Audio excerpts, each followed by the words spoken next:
Hello. I believe today we are in for a goofy questline, a silly questline, a funny questline. You know, one of them. I think I've heard this described as Hildebrand adjacent by a friend even. I think, something like that. I don't know. Hello. Shoutouts to Pokemon Stadium 2 for having a tutorial battle theme that was stuck in my brain for long enough for me to remember it for this. Anyway. It is now time to enter the game. Whoop. Hello. Welcome. Hello. And welcome. Also, there is a new window UI theme added in the new patch, which you will see now throughout Sucro's adventures. So, since the last time, also in this patch, they ungender-locked a variety of clothing, and I immediately bought all of the cash shop stuff Sucro could now wear that she couldn't before, so she's a fancy professor right now. Which seems appropriate for this questline. Maybe not the best use of money, but also fashion in a video game is fun? I don't know. Also, I'm a white mage now, level 60. I leveled up white mage to the level that I'm at since the last stream. So now I have a healer that is on level for the main story progress. And I will be probably trying white mage throughout various trials and whatnot. And also, I've been working on anima weapon shenanigans. This is my current anima weapon for Scholar, the sharpened word of the magnate. It might be difficult to read when it's so glowy, but you know, that is the way things be. And in fact, why don't I show you how to grind for the anima weapon, or at least the part that I'm at, because it's kind of funny. So you get, this is nearing the end of the anima weapon questline. You have this enhanced anima glass, ooh, that is filling up with glowy.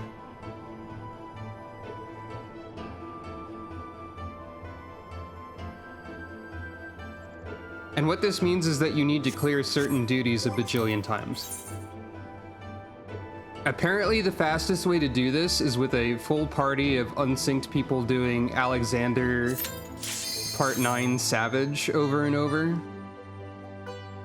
But the fastest way I have to do this as a solo individual, as a solo player, is to do Copperbell Mines hard mode unsynced a bajillion times.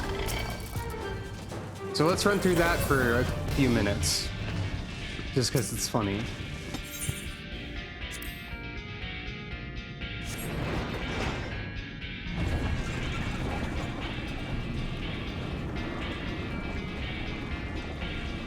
This takes somewhere between 3.5 and 4 minutes every time. Or more, depending on how much I'm actually trying to hurry.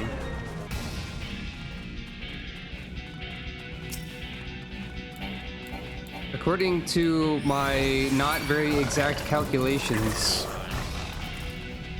this time included, I probably needed to do this about 35 more times to get to the end of this anima stuff. And then in the actual, like, final step, I need stuff that I haven't actually done yet. So I might be reordering some of what I need to do as Sucro. I actually need to do the Warring Triad stuff with this book in order to upgrade it to the final form. So I might be doing that before Alexander instead of my original plan of doing Alexander and then that. But that's fine, save the best for last, they say. Everyone is always saying this.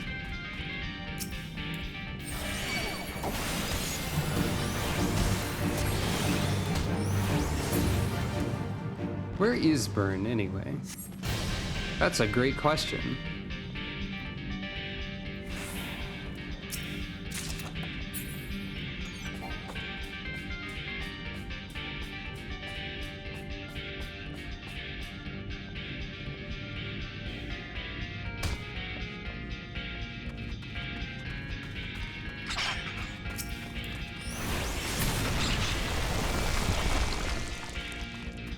It's really funny doing some stuff with, like, way more damage than you're supposed to be dealing. Because, like, that boulder is supposed to take a little bit to kill. But I am instead the master of destroying boulders.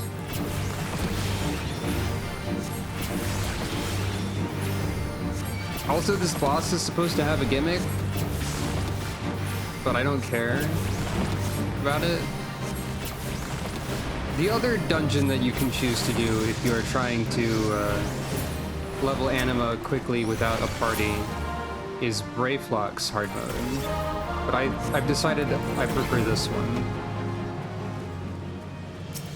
I think I can do this one slightly faster.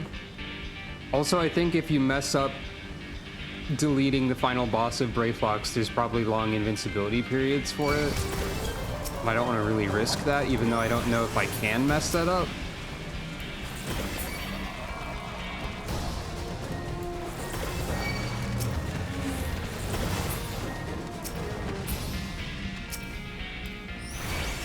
That boss is a goblin tank that has long periods of, like, do the gimmick, please! I take no damage right now. Do the gimmick, please, I'm begging you.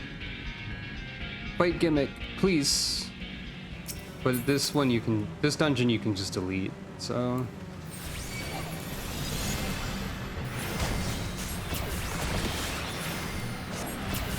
Also, all of the anima weapon questline in total takes like a bajillion poetics.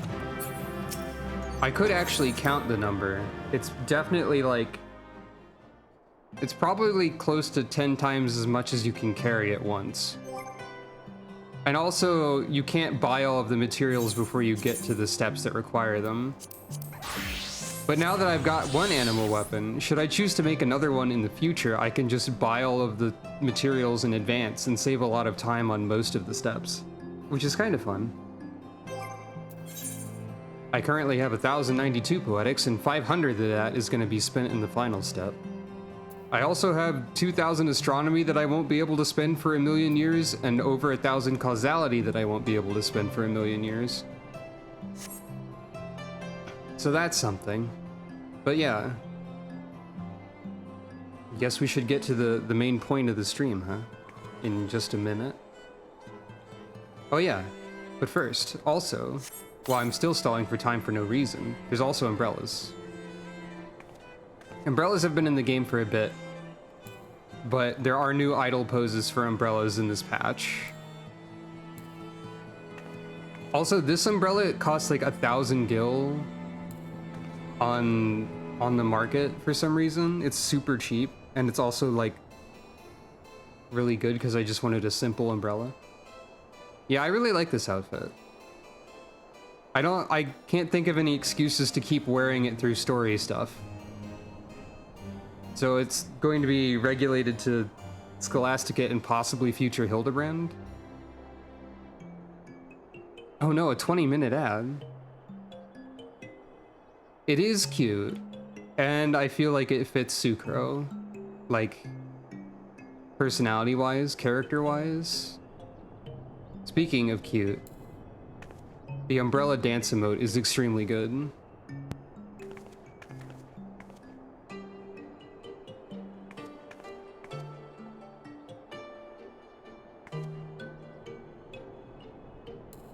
There's also a rain check.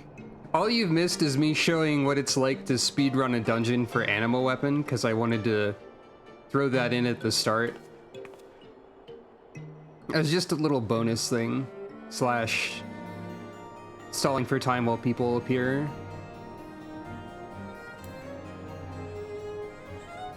Because as far as I'm aware, it might be good stream practice to spend a little bit of time doing shenanigans before you get to the main event. Other than that, you also missed me explaining how I immediately spent money on all of the outfits that were now accessible to Sucro and how I'm White Mage level 60 now. It cost me $28 to buy 3 outfits because I'm good at spending money. I don't know. Honestly, I feel like it was probably worth it for me specifically. I shouldn't dwell on it anyways. So, this guy is where you start the Scholasticate quest. It's not this first one. This first one is a random, unrelated side quest. It's Keeping the Ledger, which is a level 56 side quest, which seems like a totally random side quest, but does lead into a chain. Matthew? Is that Mathai? Mathai? It's like Matthew without the W. Matthew. Has the look of a man who has lost everything. Good day to you, miss. How may I help you? Oh, you wish to help me? Well, your timing couldn't be better. It would seem I've misplaced the record of sales for my most esteemed client, Saint Indalim's Scholasticate. Yeah, also for the record, I have never done a single Scholasticate quest before in my life, and I have never seen them. For the most part, I only know what the rewards are at the end of the chain, and that it's probably kind of silly. I think someone described it as Hildebrand adjacent. It might have been you. Yeah, who described it that way, but I forget. Said client has requested... Okay, you did. Said client has requested another volume from the 72 articles of Hellenic polity. There are 14 in total, and try as I might, I cannot recall which one they specified. Surely you can imagine how embarrassing it would be were I to go ask them again myself, and they to learn the reason why. That's why I need you to go in my stead. No need for overt inquiries, mind. Just make small talk and surreptitiously examine the shelves to see what might be missing. I'll do it.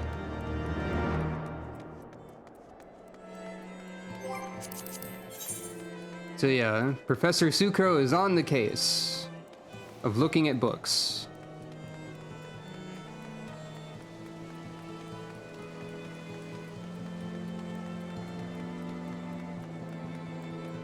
Professor Sucro is on the case, and the books are on the shelves, and yep. That's about all there is to that. Also, unrelatedly, now that I'm going to be playing as a white mage for potentially the rest of the story, unless I like get super discouraged about healing again. Anytime I accidentally mess up using benediction, I can say, "Such benediction! This was not my intention!" and laugh. That's all.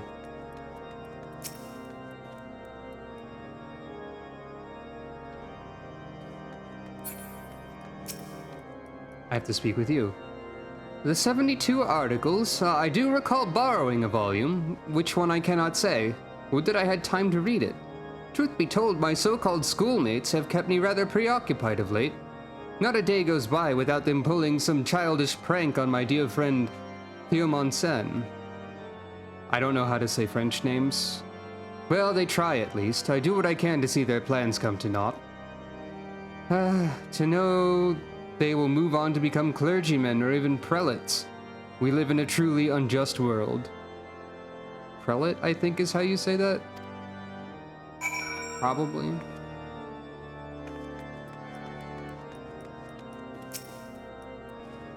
Pray keep your voice down when inside the Scholasticate.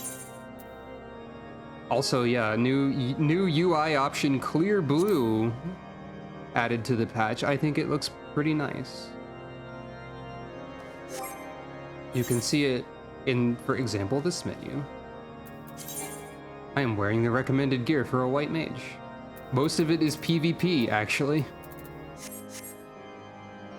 By the way, Scholar's kind of fun in PvP. I actually played a little bit of PvP recently on purpose. You are studying the 72 articles as well? I suppose that makes one of us. I require Volume 4, but it's yet to be returned. It outlines the canon laws of the Ishgard Orthodoxy.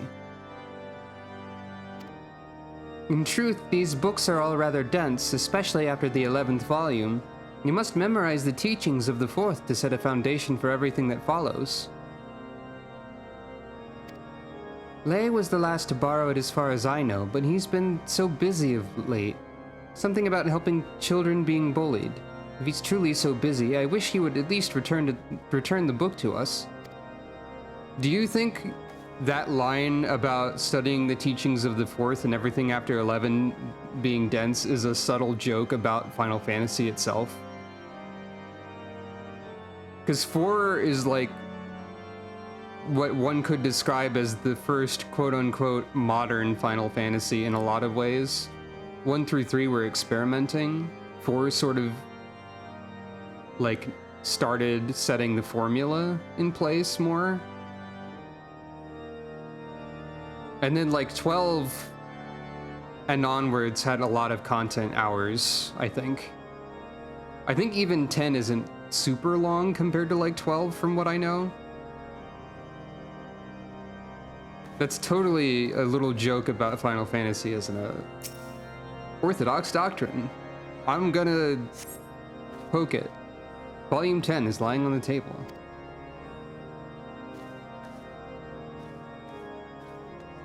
You think Volume 10 of the Orthodox Doctrine is about sin? Or are they all about that because it's like religious doctrine? You find a listing for volumes 1 through 9 on the shelf, however volumes 4 and 6 appear to be missing.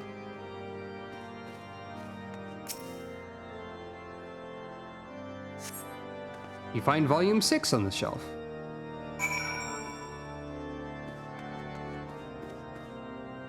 What do you think? Hurry, take me. Must we revise the entire curriculum? They've learned about how things are shenanigans now. Ah, volume 10's about volleyball, of course. Look at this individual. Is that any way to sit on a respectable table in a respectable school? Or is it respectable? I don't know. Ha! A lowborn stumbles into the Scholasticate and thinks herself qualified to study Orthodox doctrine. How droll. Our facilities are reserved for those who have potential like myself. I'll have you know I'm working through the final volume of the 72 articles. A simpleton like you could spend a lifetime in study and fail to comprehend a single word, I expect. But don't let me dissuade you. Start with volume 1 and mull over the first few pages for a year or so. Hey. Take that. That's my, actually that's my main concern about streaming as White Mage is holy spam visually terrible to look at? The answer is probably for some. And I worry about that a little bit. Eventually Holy will upgrade to like Holy 2 or Holy 4. I think something about White Mage skips.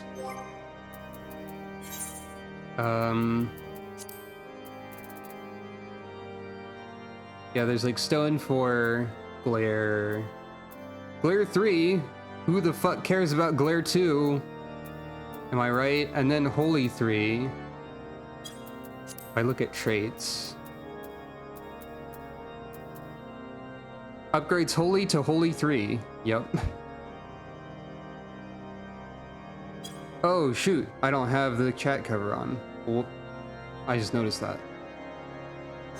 Actually, also,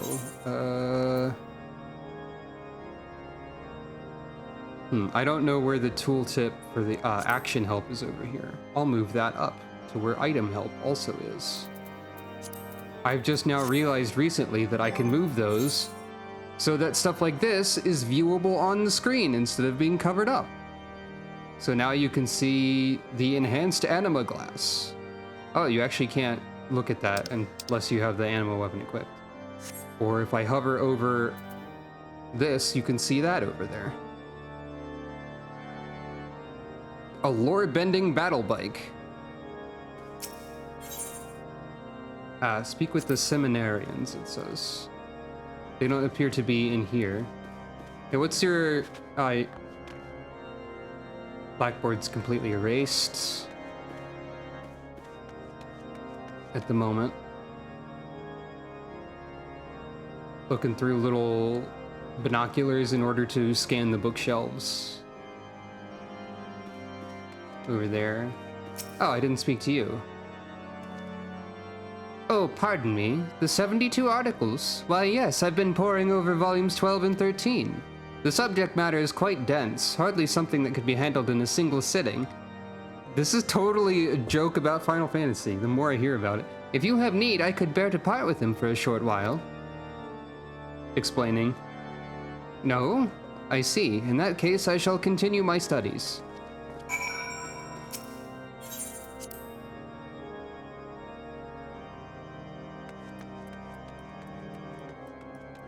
Oh yeah, another feature of this patch, which I guess does not happen in snow, because it does appear to be snowing right now,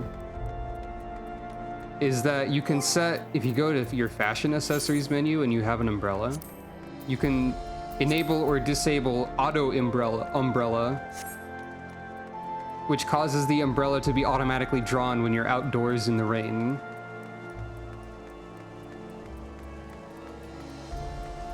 Which is pretty good. It's a very cute feature to add.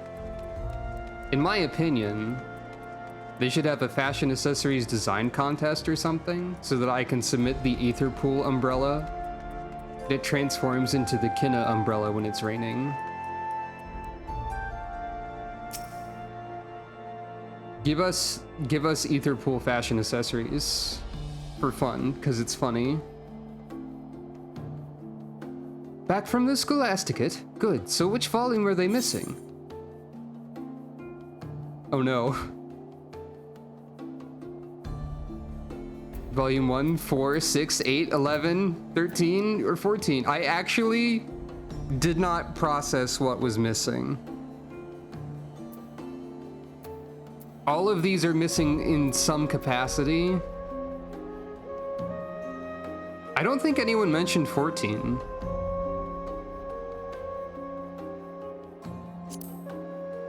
No, I'm fairly certain they have a copy of that volume. You seem to have forgotten the missing volume number. Review your quest progression in the journal and speak again. Fine, okay.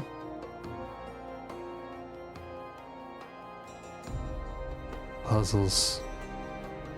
Shelf volume, listing volumes 1 through 9, but volumes 4 and 6 are missing. Looking on another shelf, you find 6. You find 10 on a table. Someone's studying 12 and 13.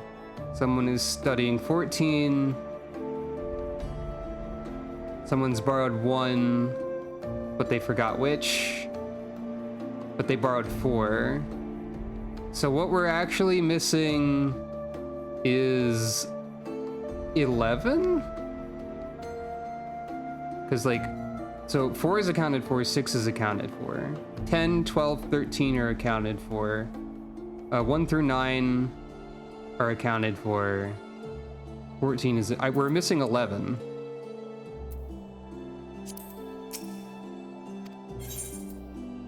Has to be volume 11. Ah, volume 11! Yes, that's it, I remember now. Phew, my business and reputation are safe thanks to you. That's interesting, because there's actually a little bit of a puzzle there still, even with it listed in the journal like that. Because it just doesn't mention 11. You just have to figure out which one is not mentioned. My business and reputation are safe thanks to you. As I'm sure you can imagine, falling out of their good graces would bode ill for business. The Scholasticate is the cornerstone of education within the church, and all members of the clergy must pass through its doors. With but a word from the headmistress, I could lose everything I own, or worse. But thanks to you, my dear madam, my business is safe. You've helped me more than you'll ever know. I'll take money. I think landing a stable job is still completely irrelevant, so contradicting convictions. Yep, this is the actual start of the questline with a banner, I guess. Ah, my dear miss, how fare you these days? Can't say business has been well myself.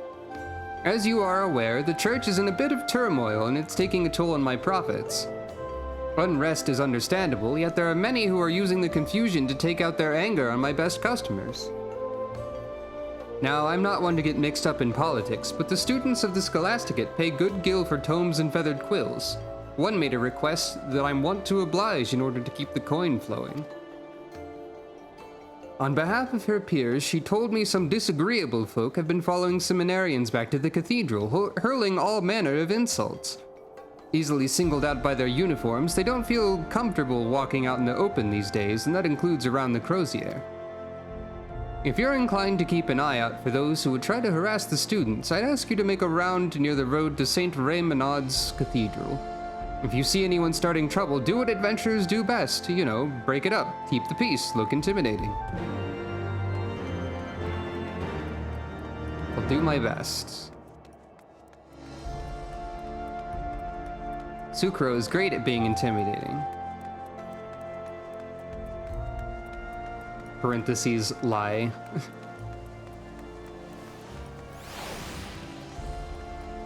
Sucro is not a very scary adventurer, I think.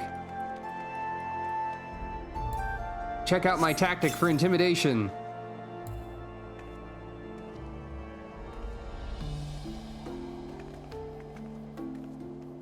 Is it working? I don't think it worked. We understand his grievances, but we are mere students of the Holy Word. Sir, can we not discuss this like civilized men? Our lives are hard enough without some fresh-faced seminarian rubbing salt into our wounds. Will your precious words repay us for what we've lost? Will they bring back the dead? No, of course not, but as a pupil of the Scholasticate, I cannot forsake the teachings. If you give the book back, I'm certain I can show you the proper passage to provide succor in your time of... How dare you! As if the lies in this book will keep us warm at night. Better to destroy it than be destroyed by it. Sir, I absolutely cannot allow you to take that particular tome. Come back. Is he really going to? Oh no. You're an adventurer, aren't you? Please, will you help my friend get his tome back? We were on our way to the Scholasticate when the man accosted us. It's become an unfortunate occurrence these days, but this is the first time someone went so far as to make off with one of our books. Theo Monsen may mean well, but I fear he will get caught up in a lot more trouble if they outnumber him. I'll go and get help. I could just call this guy Theo instead of trying to pronounce that every time.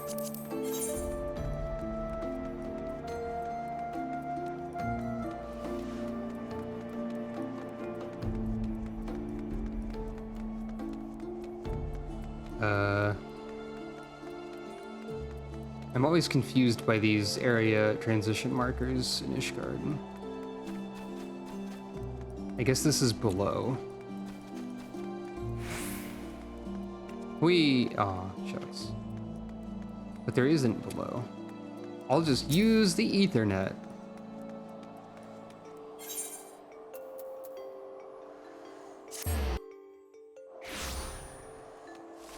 Hey, look, even if the religious texts might be wrong and full of lies, they're worth preserving for historical value. I'm gonna bonk you with a cane. Who are you? I'm warning you, you'd best not meddle with what you don't know.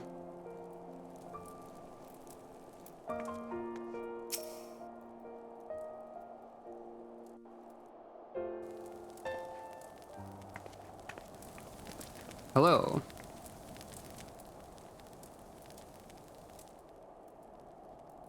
I'm a cat, and you're not interested in history. I will kill you.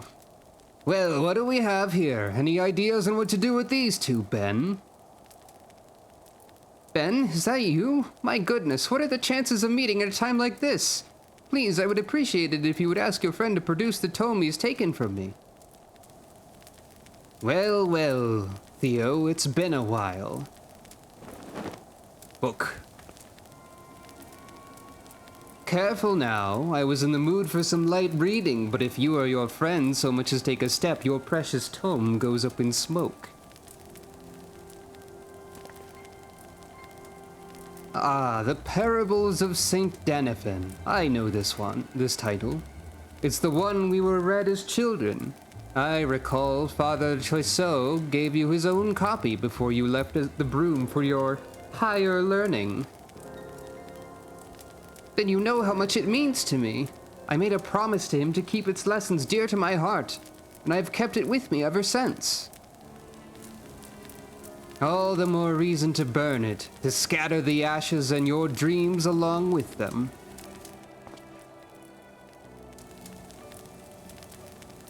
He taught us three the same. Why was I left to rot in this wretched place?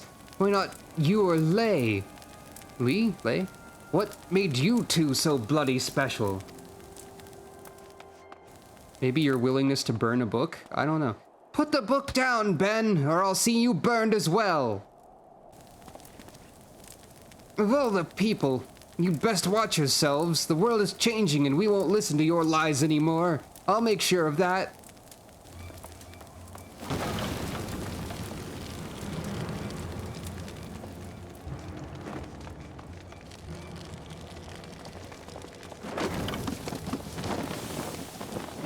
Damn, this is like really well animated for a Heavensward side quest chain.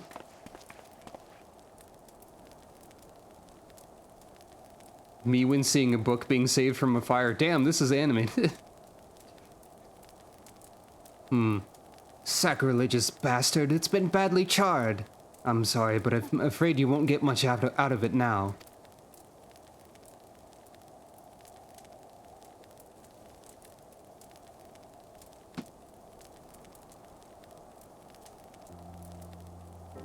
Worry not, Lay. I have already committed the entire text to heart. I'm just happy it's been returned to me. Typical. You shouldn't have let him off the hook so easily, you know. Were it not that I pity him, I'd hand him over to the Inquisitors without a second thought. I'm here too, hi. You came to help me, yes? Were it not for you, I'm certain they would have turned their hatred towards me soon after. I wish I could pay you for your services, but I'm afraid I live on but a meager stipend, hardly enough for candles and ink. But if you would be so kind as to tell me your name? I'm Sucro.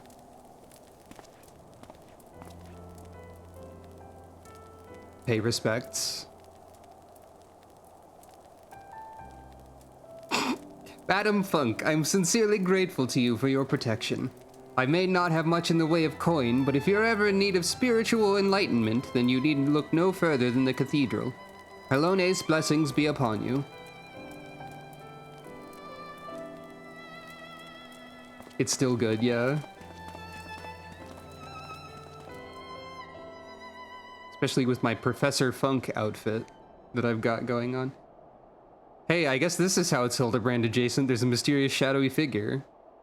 What does one do with a smoldering tome of parables? Will they struggle to abide the lessons of its now blackened words or rise from its ashes? This answer I eagerly await.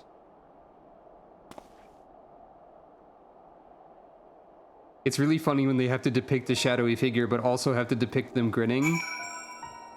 So it's just a completely nondescript, like, mannequin person, basically. I think that's what the mannequins in this game look like, even. Except, like, they might have less of a face than that.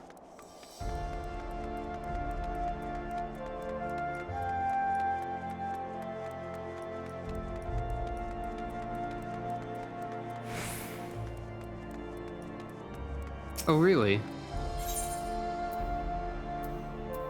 I did not know that was a Detective Conan / Case Closed.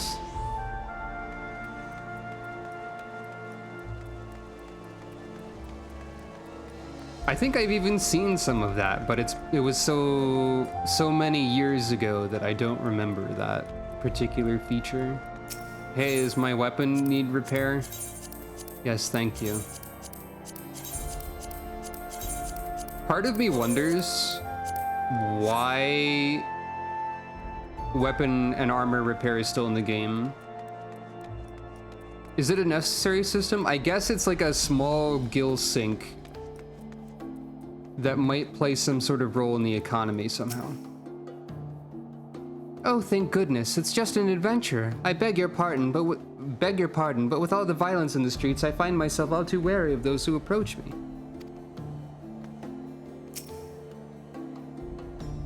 You've returned, and not a moment too soon. The students seem less anxious, and business has nearly returned to normal. I presume you found who's been harassing them? Oh dear, not again. Where are the patrols when they're needed? They've been spread thin from what I hear. Fortunately, this lady was willing to lend a hand. I thank you for looking out for the well-being of our pupils. I am Sister Gaitel of St. Indalum Scholasticate. Gaitel? I think Gaitel. And might I ask your... Oh dear, I know your face. You are Madame Funk, the one who had a hand in revealing the true history of the Holy See. What? By the... You mean to tell me I've been tasking the Madame Funk as my errand girl? And you accepted it with such grace?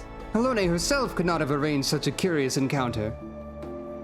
Probably not, because I don't think that's Halone's, like... I don't think that's her job. I think she's about stabbing people. I don't think the Fury is like, haha, wouldn't it be funny if? Unless the if is stabbing related. On the contrary, I believe our meeting is the product of intervention most divine. Madame Funk, if you would be so inclined, I would like to take you to meet the headmistress of our humble Scholasticate. Okay.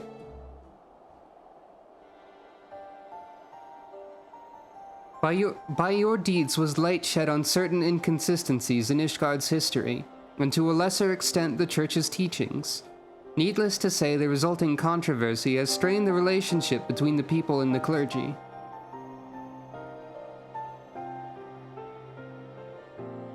The foundation of our great city-state rests upon the wisdom of the Enchiridion. Why does that sound really familiar?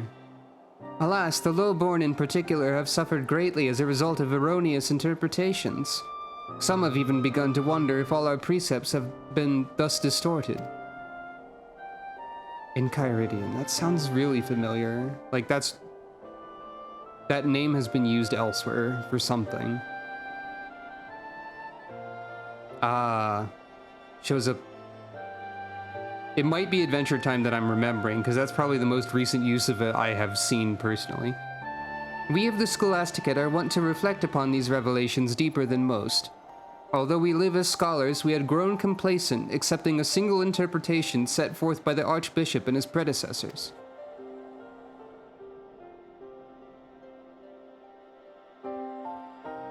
Although we are openly re-evaluating our teachings, our students continue to be targeted by those who feel they've been deceived. As you yourself have no doubt seen, there are those who would rather purge the city of all clergy, regardless of their guilt.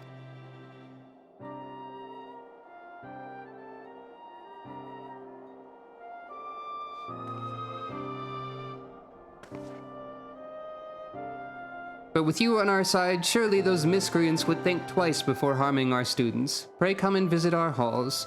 I'm certain the students would be at ease to see you again as well.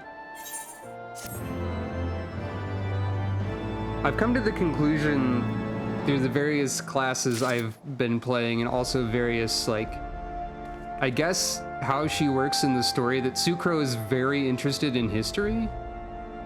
Not only Ishgardian, but also, like, Ampidor, Mach, Nim. I feel like if Sucro is a historian at heart, that explains a lot about, like, my class choices and whatnot, because, like, White Mage, that's Ampidor shit. At least in some way. Scholar, that's Nim. Warrior, if I level that up more, also connected to Nim. At least in the Scholar questline, the Marauders are. And so on. Summoner, probably also connected to ancient history. Sage, Charlian has a lot of history too, that they've been hiding a lot. So, you know. Dancer, I don't know. Dancer, there's a history behind that too. Summoner is an Allegan thing, right. Yeah. Allegan history as well. Plus, that explains how she has so many dang books. She probably got interested in ancient history at some point in her studies. Really, everything has history except Machinist. Because the joke, not really a joke, part of the gimmick of Machinist is that the Soul Crystal is new. It has nothing written on it. You are the Soul Crystal's author for this class. Which is fascinating as well. Guns are too new for this, at least in this universe. Anyway. Hey! I was wondering where a certain individual was during the actual Hildebrand. I recognize that guy.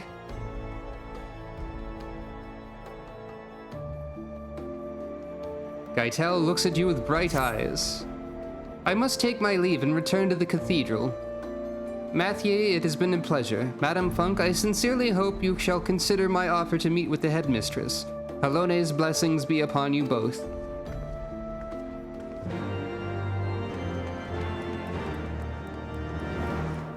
I had a hunch that this guy was gonna show up again.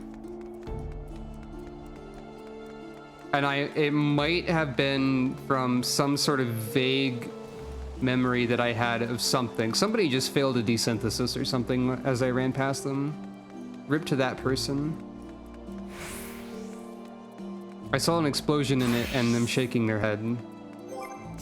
And that derailed my thought. I think I had either just a hunch or a vague memory that led to a hunch. That a certain character was going to be relevant to this.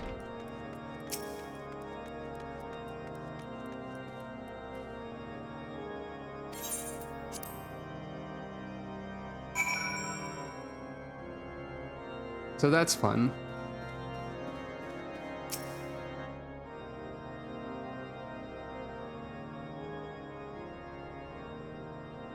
Madame Funk, welcome to the Scholasticate. I appreciate you coming all this way, but I'm afraid the headmistress is not here at the moment. She's taken leave to rest. Forgive me, but I must ask you to meet with her another day. It is truly a pity, as I too was looking forward to her audience with you. Allow me to formally introduce myself. I am Father Bravagnon. Bravagnon? I've heard much about you from Sister Gaitel. Gaitel. Names. In the headmistress's absence, I've been charged with tending to myriad administrative matters. While that would ordinarily constitute as simply waxing the seal to a pile of parchments, I have been forced to take a more hands-on approach. The deputy headmaster and I were just discussing a rather troubling event which occurred soon after our students' encounter in the broom, and we fear it may be connected.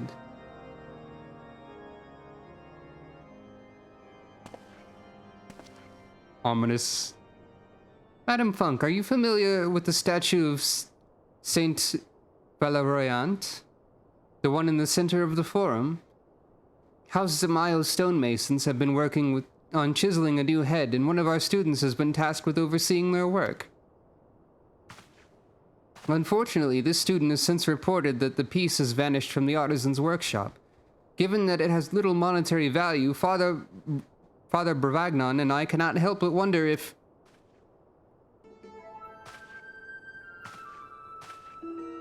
if the culprit bears a grudge towards this student? Briarden, consulting inspector at your service.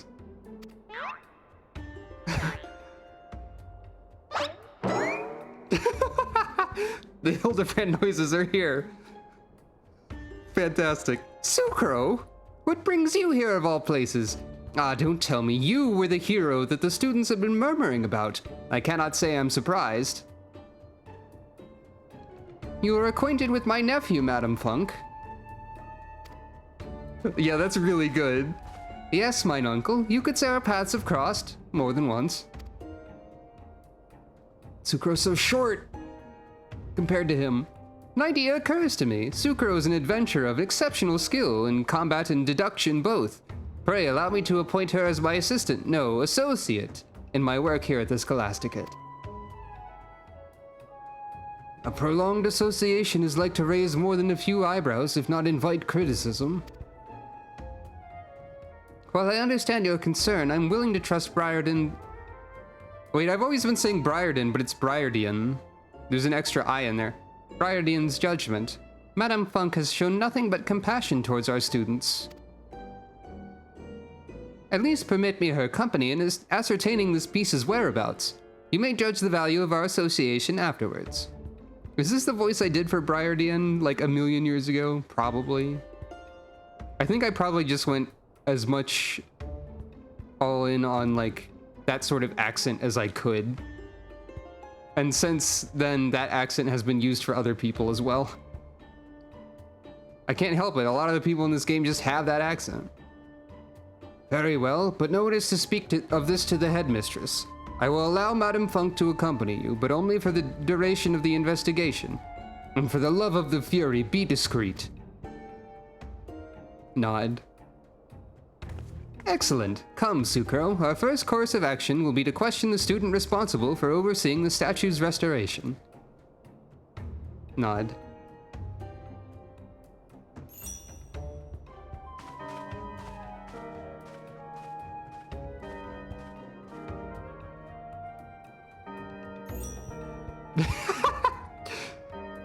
That's pretty good. I appreciate that. That's good.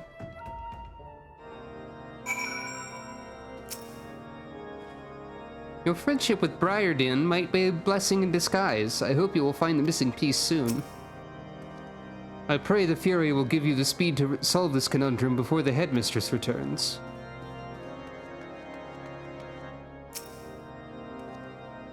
Soot and white pumice dust. We have our boy. This is the boy. That's him. Madame Funk, a pleasant surprise to see you once more. Praise be to Halone.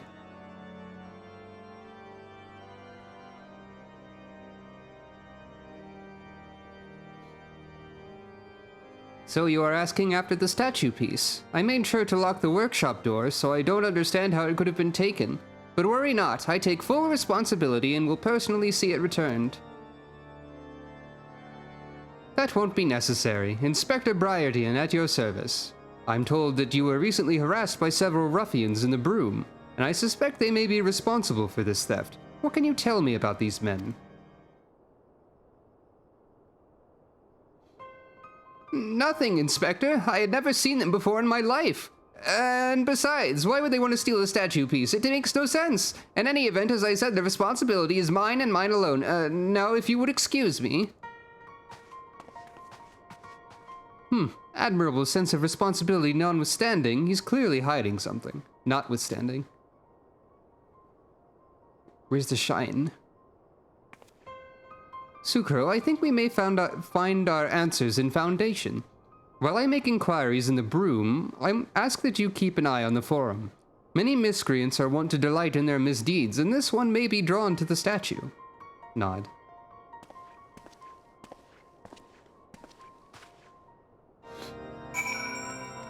I'm so glad Briardian's here.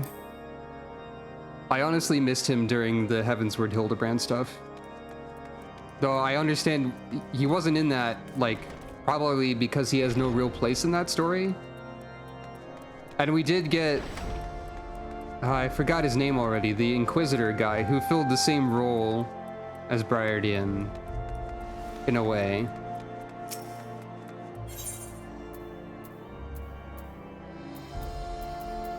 I can only hope that in one of the future Hildebrand stories that I haven't seen, no spoilers please, both of those people show up and interact with each other.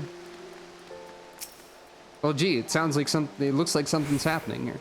You again? I told you not to meddle in my affairs. Away with you. Meddling. I'm here to meddle. Madame Funk, how did you... I suppose I should be honest with you. I'm certain the stolen piece is in that crate. I know you are helping the inspector, but I beg you, let me try to reason with Ben first. Nod. Ben, please return the statue piece and all shall be forgiven. You do understand the consequences of what you're doing. Defiling a saint's monument is a serious crime. When Father Choiseul read us stories at the orphanage, you loved the ones about Saint Valeriant. Do you not wish to see the statue restored? Saint Valeriant. I'm definitely saying that wrong. Valerian. An azure dragoon who drew the great worm away from Ishgard. For all we know, that too was a lie. The Holy See and the bloody Highborn deceived us, Theo. They built their fortunes on our backs. But you would willingly believe those lies if it meant a chance at a better life for yourself.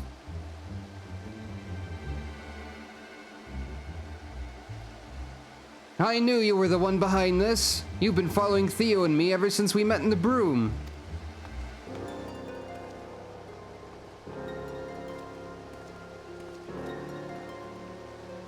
Be careful, Sucro. He's not going to give up without a fight.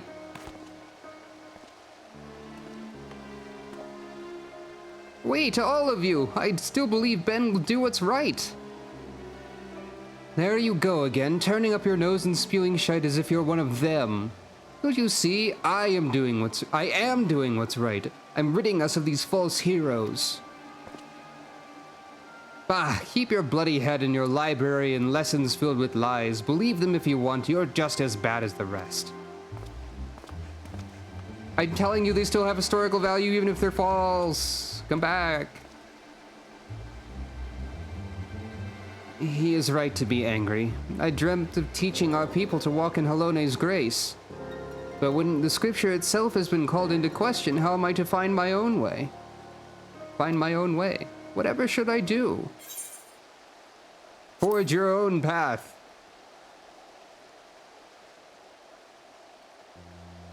That's basically just saying, find your own way, when he said, how do I find my own way? But, you know, whatever. My own path? You mean interpret the scripture on my own? A different approach to our faith, to be sure, but mayhap you have the right of it. Forgive me, Ben, but I've come too far to give up now. If Halone's teachings have been distorted by man's hand, then by man's hand must they be redeemed. That's all well and good, but we won't change Ishgard by standing around in the snow. At least Ben left us the statue piece. We'd best return it before that prized peacock starts squawking to the deputy headmaster. Will you come too, Sucro? I'm sure he will appreciate your help in retrieving it. Nod. Bow. I'm helping. I stood around looking menacing.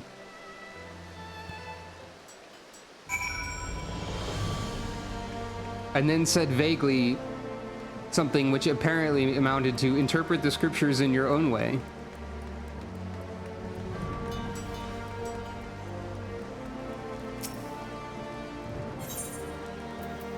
Which is good advice, as far as I know. I'm not a religious individual, particularly, but I do feel like that's kind of the purpose of religious scriptures and whatnot, is to interpret them in your own way. Perhaps that's a controversial statement. Most things related to religion probably are. But regardless, that's my opinion, I guess. Well, that is that. All's well that ends well, yes? No, the questline can't be over yet. You already explained everything. We recovered the statue piece, and that's what matters. Ah, yeah, that's what I figured you were responding to. I see you've found the boy and the missing statue piece. Care to share with us the details? Yes.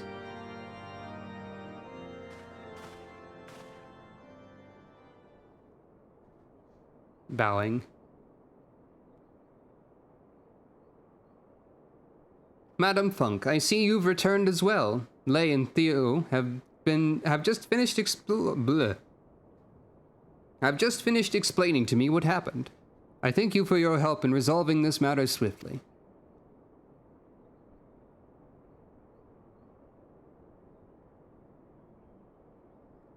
But there appears to be something missing. Sucro, pray tell, what became of the suspect? Surely these two wish to seek justice for the theft. They don't, because it's a childhood friend. Those two will tell you not, Inspector, for they are the culprits whom you seek. Oh no, it's the jerk.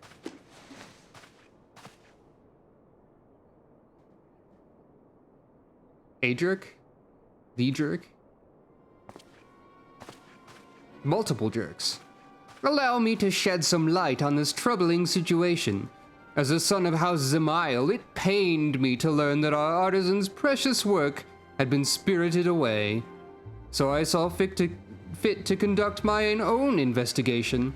I followed Lay at a distance, only to find him and his friend consorting with the culprit. Camaraderie among orphans of the broom is to be expected, but to steal a saint's head so that they may retrieve it to prove their merit.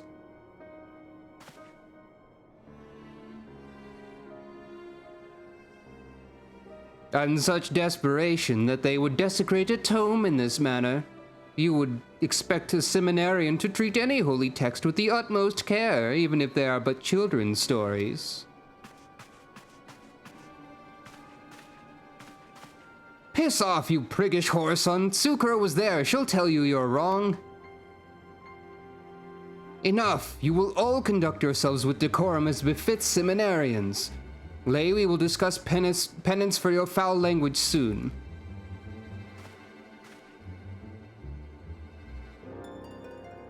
Father Brabagnon, if I may, the next time the Scholasticate apportions work with the sacred monuments, pray entrust that task to me.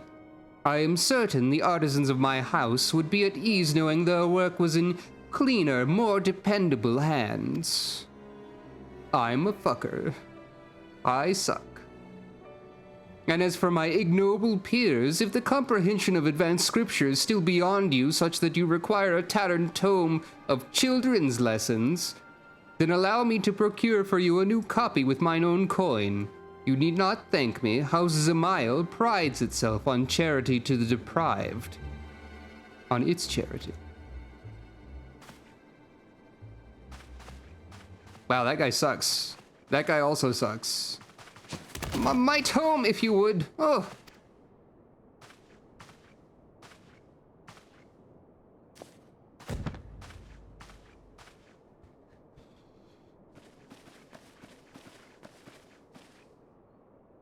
Just how long are you planning to lie there? Who's this? Even more people are here. You're completely hopeless.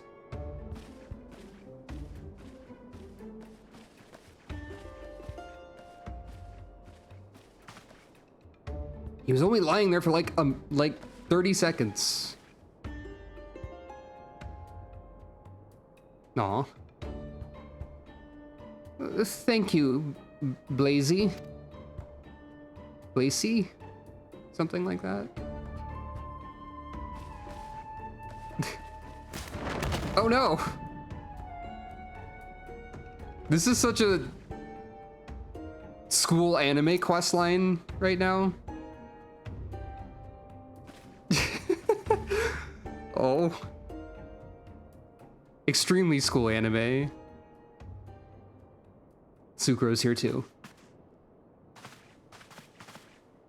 If this is what happens when you let him walk all over you. It'll be a miracle if we're not branded heretics by the end of this term. Lay, Theo, consider this a warning. You were saved this time solely by Madame Funk's integrity and the grace of the Fury. But I will not turn a blind eye if you continue to fraternize with questionable company.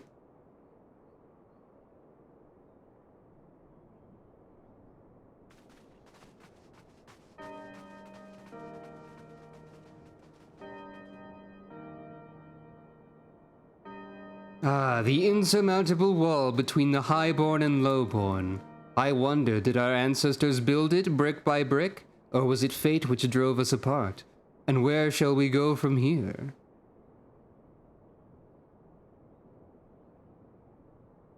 Teehee. Yeah, this is definitely getting more Hildebrand adjacent as it continues. What with that whole scene? Excellent work, Sucro. I had no doubts that you would rise to the challenge. Madam Funk, I must apologize for the behavior of my students. They have been at each other's throats since the revelations came to light. As for your performance, you have surpassed my expectations, and I will allow you to assist Briardian in his work at the Scholasticate. Well done. If I may be so bold, Uncle, though I have but arrived, and this is the only case you have had me investigate thus far, I must say that I found it rather a waste of my talents. While theft is indeed a serious matter, I cannot help but wonder if this was merely some pretense. Surely you have a more pressing problem. Nod. An astute observation. I expected nothing less. There is indeed another matter I should discuss with you and your newly appointed associate. I suspected there was more to this, judging by how quickly we completed the investigation. No offense to your powers of deduction, of course. Balancing the spear. I had better start from the beginning. It would not do to involve Madame Funk with our affairs without first ensuring she possesses a proper understanding of how our seminary functions, and how we have been forced to change. You see, most men and women of the cloth go on to live fulfilling lives as pastors, academics, and poets. However, those who graduate from the Scholasticate with the highest marks are given an opportunity to serve in the vault, and perhaps one day rise to prominence. The stakes are quite high for those who would seek such prestige, for they know full well that their academic performance may determine their future. It is they who strive for the top 3 seats that are granted the Scholasticate's official endorsement, the Trinity. And so those who wish to guide Ishgard's faithful spend their days accumulating marks through academic pursuits, while at the same time honing their skills to persuade others to share their interpretations of Scripture. Up until now, it resulted in no more than the occasional lively debate. The Holy See was ultimately responsible for dictating doctrine. Ranking was naturally determined by one's familiarity with said doctrine. However, in light of recent events, that's no longer an option. Simply put, we cannot currently assess their academic performance in the traditional manner, as a significant portion of the curriculum has been called into question. As a result, we've been forced to consider more subjective methods. And in this time of uncertainty, students are wont to lash out at their peers, whom they fear will exploit this interim system to their advantage. Distressing, I suppose, but what does this have to do with us? I require your unparalleled skills of observation and deduction.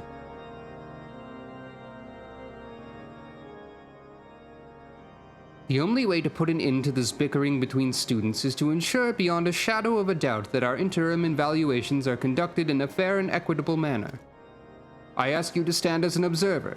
Until a new curriculum is decided, our evaluation system is vulnerable. In other words, you want us to catch the cheaters. Precisely. Now then, I have received word that the headmistress has returned to her office in the cathedral. I would ask that you introduce yourselves. Nod. But there is something you should keep in mind when speaking with Headmistress Elviane. She was appointed to her position by the former Archbishop, thus her views on the curriculum are quite traditional. I would advise you to discuss matters regarding the Holy See with the utmost care. Nod. Should I, put my weapon away? Is it responsible to have my spellcasting focus in plain view during this questline? I don't know.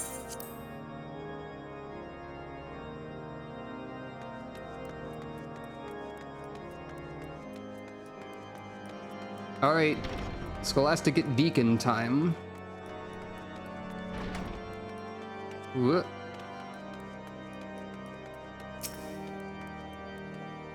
Although Uncle said we should speak with care, we would be remiss in our duties if we refrained from asking difficult questions. I trust you agree. We have been expecting you. The headmistress awaits you within. Okay, what's the comedy twist on the headmistress's attitude that I'm expecting?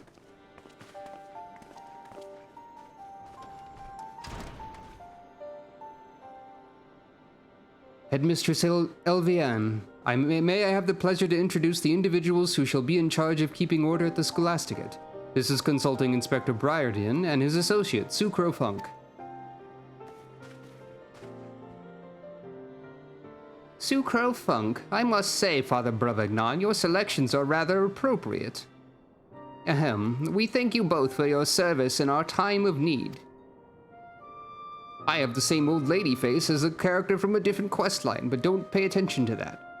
I trust that Father Bravagnon has briefed you on our humble seminary. Saint Indalim Scholasticate has produced Ishgard's finest clergy for centuries, including countless men and women who've served in the highest echelons of the Holy See.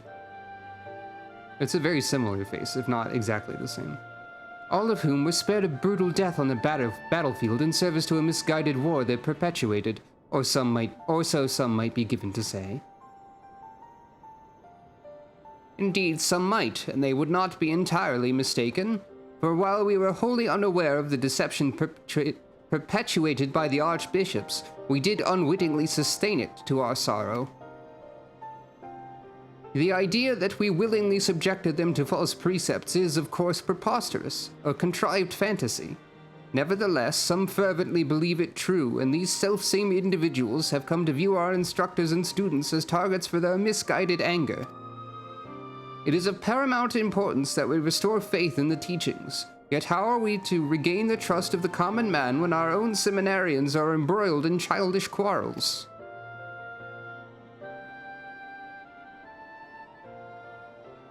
You refer to this tension regarding the interim evaluation system. Nod. Quite frankly, it is but one facet. Classes have also been suspended until we complete our own painstaking review of the curriculum. Some students have taken leave, while the more dedicated have taken it upon themselves to conduct independent work to demonstrate their merits. We cannot allow this situation to continue indefinitely. Graduation is approaching, and we must make our recommendations. But the senior class is divided. They know not how they will be evaluated. Rather, they understand how they will be evaluated, but have no faith that our methods will produce a fair result. A concern not without merit, I must confess. I too suspect that some may be driven to manipulate the interim system to their advantage. I expect some have already tried, but that is why we have brought in outside observers. Inspector Briardian, Sucrofunk. If anyone is engaging in unscrupulous behavior, I should have it brought to an end at once. May the Fury guide you in your task. Nod. Nod. Multiple bows.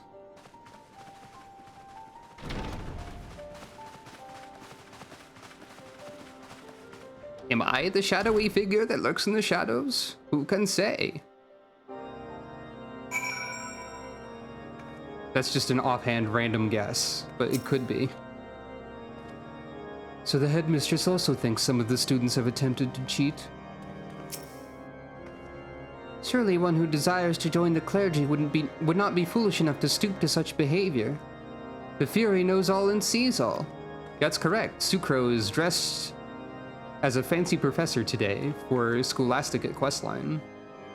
And this may also be a future outfit for Hildebrand questlines, because this one is adjacent to that, as can be seen by the presence of this individual who was there in the first Hildebrand questline. Anyway, now then, before we proceed, might you both tell us a little about your students, Father? My apologies, I'm Father Saturnois. In addition to teaching the fundamentals of Hellenic polity, I also oversee fundraising for the stipends of underprivileged students. While I would like to help you, I think my opinion would not do them justice. I would suggest getting to know them yourselves. I feel the same. The way in which pupils speak in front of their instructors is not the same as amongst themselves. In my 10 years of counseling, they have minded their etiquette and are not but cordial to me. However, I can recommend one of my students who is quite vocal. Mayhap you try speaking with the dormitory prefect. Archambaddon? Given his closeness to the students' social affairs, he may also be able to give you his insight into what they talk about. Archambaddon? Ah yes, the silver-haired boy, a son of House Zamael, as I recall. We shall heed your suggestions, Sister Gaitel, given his duty and status. Nod. I feel like the Sucre outfit is really good.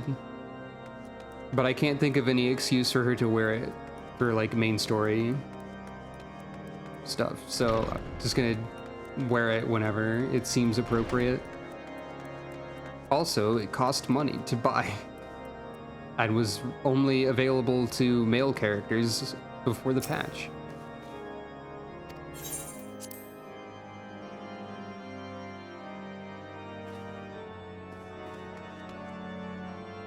Ah, and we have a name for the other jerk.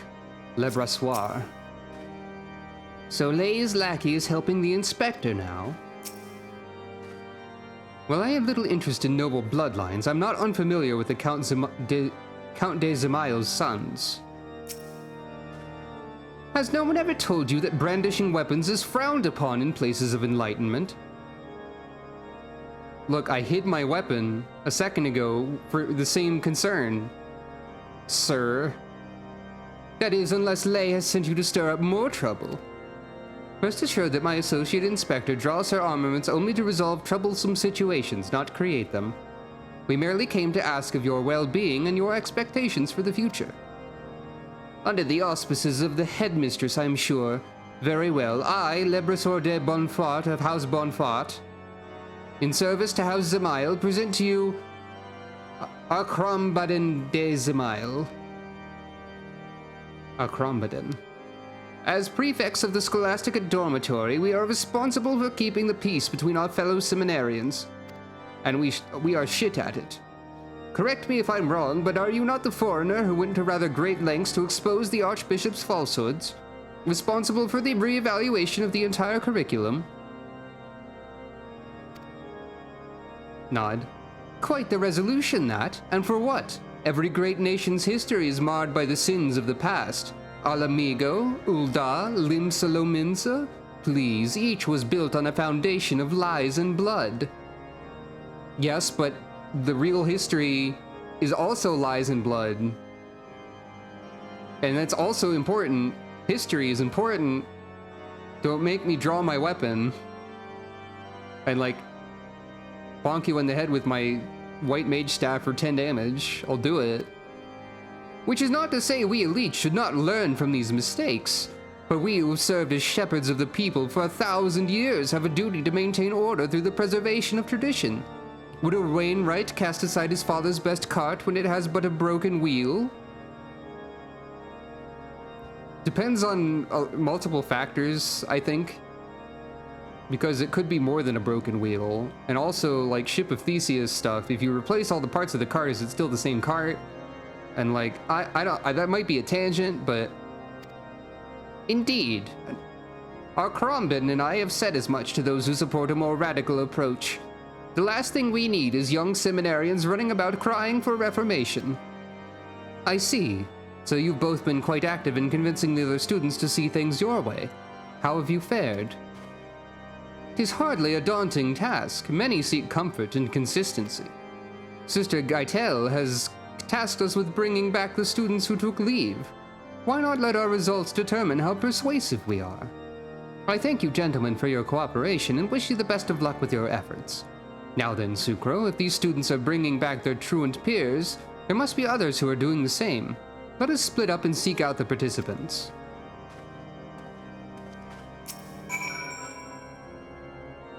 By the grace of the Count de Zemail was I admitted to the Scholasticate, that I might remain by Arcrambaden's side.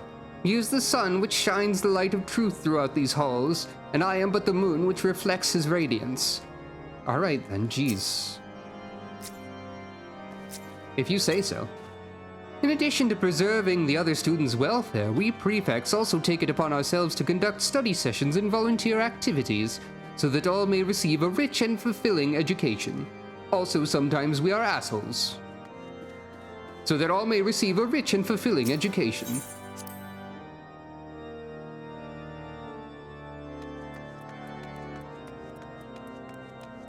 I think that one guy seems a little bit obsessed with Arcrambaden.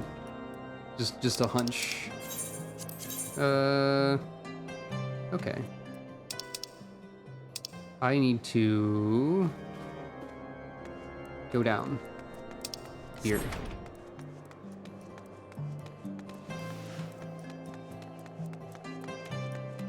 Time to seek out the students. Or whatever we're doing. They're around here somewhere. There's some people.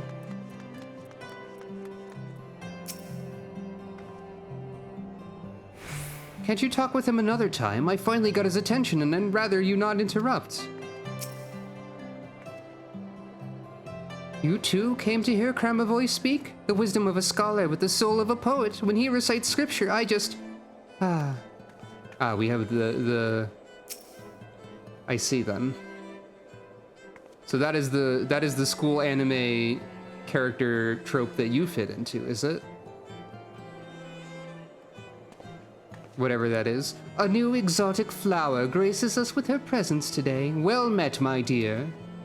And what am I, chopped liver? Huh, he was looking at me until you showed up. I'm here to ask questions about stuff.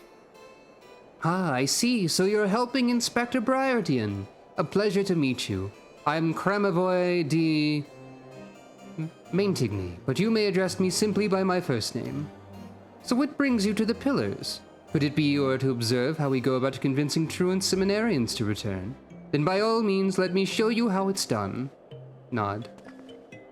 I must admit, I find many of the other students rather intimidating, but thanks to Kramavoy, I am considering returning to the Scholasticate to resume my studies. We were just discussing the responsibility the Highborn have to redress the imbalance. Of the Fury's love will all men receive, and by the balance of her spear will all be set free. So it is written in volume 11 of the 72 Articles of Hellenic Polity. Equal under her ever-watchful gaze. Ah, would that you graced our halls with your presence once more, that I might favor you with mine own gaze. I fondly recall seeing your lovely face always buried in that tome. Oh, Kramavoy, you did notice. I thought to pen a lengthy treatise on it, but I could not make do once the volume vanished. Oh, so you helped Matthew by searching for that tome. With how relevant the content has become these days, I suppose it's not surprising that it would go missing. In any event, you've convinced me. I'll gather my things and return to the dormitory straight away. Yes, that is the way. One must seize the moment and act upon one's convictions. Life is but a fleeting, fragile thing. Wouldn't you agree, my dear? Nod. Well, I've done my part in guiding a little lamb back to the flock, and now to celebrate with a well-deserved nap. I bid you both farewell.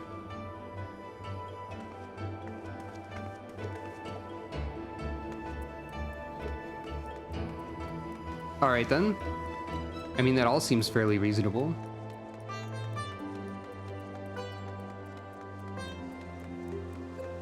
That seems fine so far.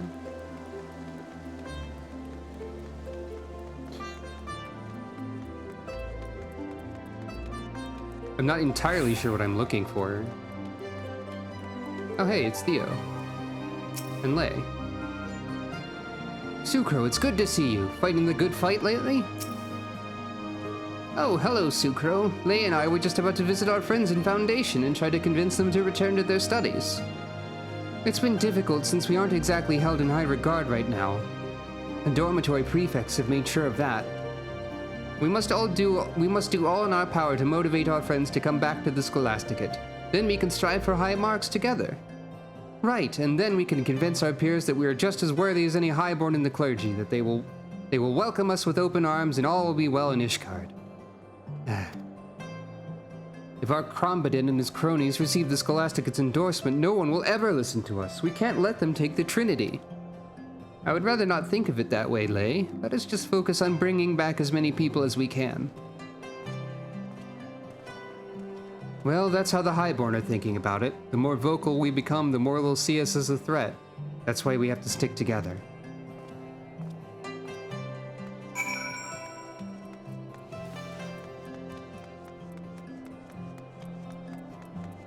Ishgard, it's still about the class divide. Da-da-da-da-da-da. I mean, of course it is. Stuff like that doesn't resolve in a night, or a day, or a few days. And this might surprise you, but it will still continue to be relevant going forward in the main storyline. Ishgard's troubles do not get resolved instantly.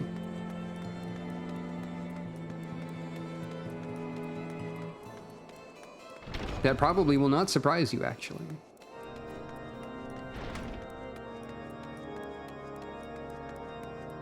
Oh yes, this is a little black mage following me. This is Gigi. Minion awarded from the Hildebrand questline of Heavensward, who was previously a more regular-sized mammoth that spoke.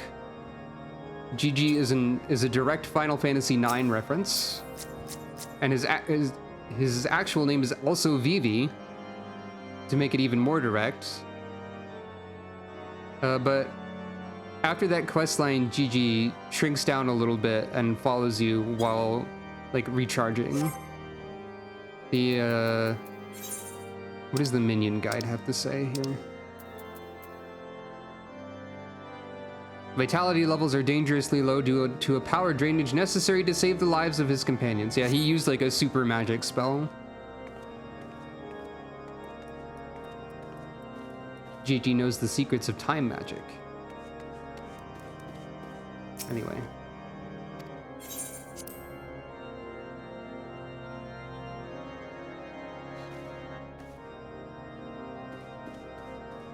Wow, everyone is here. Also, the Scholasticate is definitely an instanced area. Yeah. All these people are making me nervous. I mean, I was not able to bring anyone back, so I'm not even part of the competition, but even so, I hope that Theo did well. Oh yeah, now that you mention it, you're right. I guess they stopped dividing cities into two later on. And in this case, it really thematically works. Curious about the result? I cannot imagine why. I see no reason to expect anything surprising. The dormitory rat has quite the smile on his face. Could it be that he was able to gather more students than us? Well, I did everything I could, and even if I did not guide them all myself, I'm glad that many of our peers have come back. If our performance is to be taken into account for the final rankings, then I must say our Krombadin and I have nothing to worry about. After reviewing the preliminary numbers at the dormitory, I'm looking forward to the results. With all the young women returning, mayhap I'll have more incentive to linger in the library, but I do not see Ula.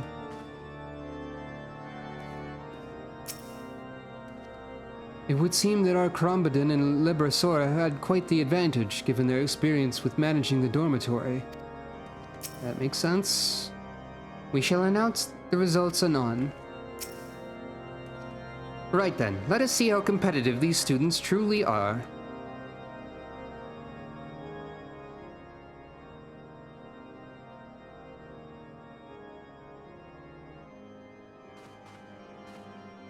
It brings me joy to see so many of our brothers and sisters return to the Scholasticate. Sister Gaitel, the floor is yours. Gaitel, Gaibolg, I don't know. One of those is correct. Thank you, our Krombadin. I will now announce how many of our stray sheep each student persuaded to come home. Both Theo and Lei were able to bring back one student each. Jantet guided 2 back into our arms. Our Krombadin and Lebrasor were each able to convince 3 students to return, the most of all. Excellent work, all of you. Gaitel? Could it be Guy? Is that Gaibolg this whole time and I was wrong? I'm thinking of like the spear as a reference point, but I don't even know how to say that correctly.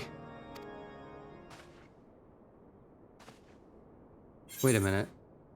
What about the student Cremevois convinced to return? I saw that happen. Gay? Okay. Oh, is this true? Are we missing someone from the count? The girl you speak of has formally withdrawn from the Scholasticate. Apparently, she was not all that enthusiastic about returning as she led Cremevois to believe.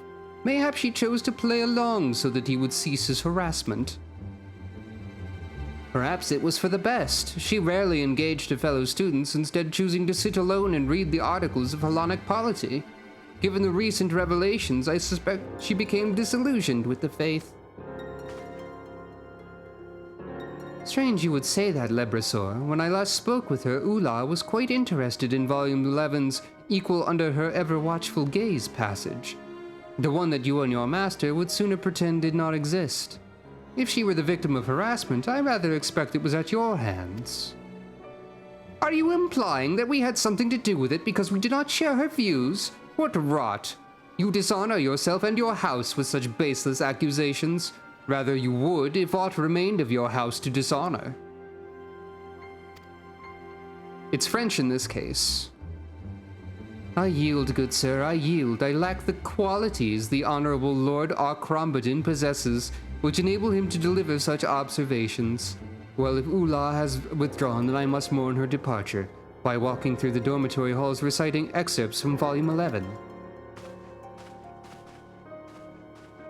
And how do you intend to do that? Volume 11 of the Articles of Hellenic Polity has been missing for quite some time now. The tomes themselves are inconsequential if one has taken the words to heart.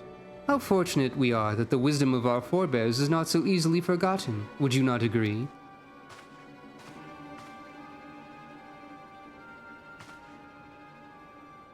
Such impudence as befits a sixth son. For all his failings, his father was wise to send him away. Jesus Christ. At any rate, we are blessed that this handful of truants have returned to us.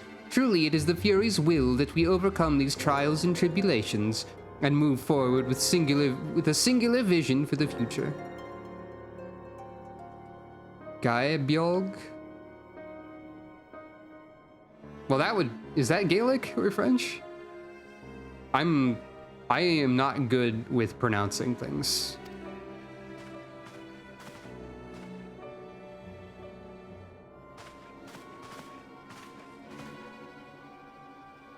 Gaelic, right. So how is the French way of saying that phoneme?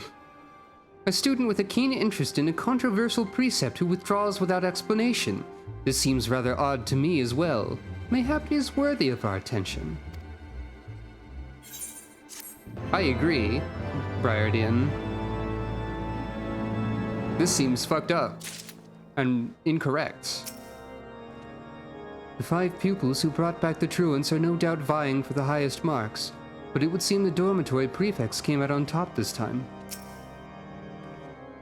It is true that Ula had signed the paperwork to formally withdraw from her studies, but knowing her passion for study of scripture, I feel something is amiss. Sucro, were you present when Cramavois spoke with Ula?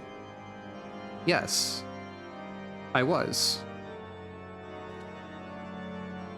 So she was indeed enthusiastic about returning to the Scholasticate.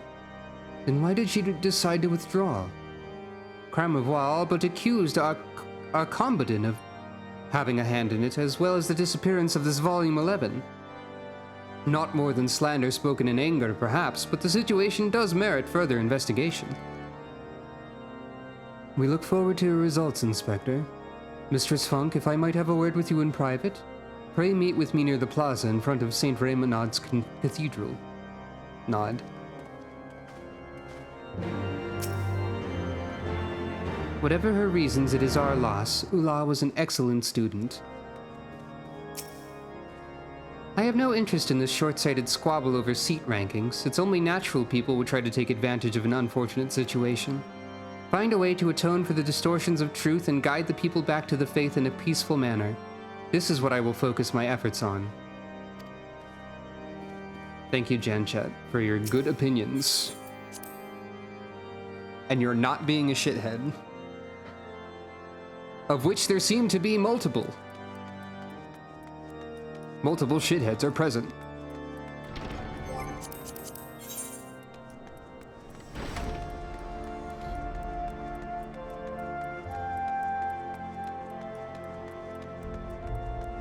This still has the vibes of, like, slice of life school anime to me.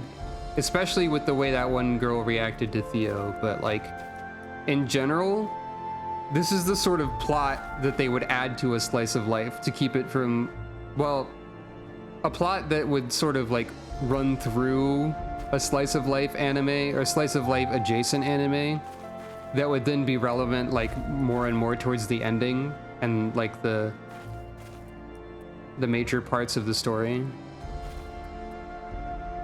It feels like that. I guess it makes sense that it would, because it is like a school-based storyline in an anime video game. Arcombodin and Lebrosor are truly impressive, that they were able to bring the most students back to the Scholasticate. They surely have a way with words. Would that I had such skill. I bet they have a way with threats and bribery and being shit. Theo can be so thick-headed sometimes. He doesn't realize that all those students Arcombodin and Lebrosor brought back will make our lives a living hell. At least Father Saturnois understands the stakes.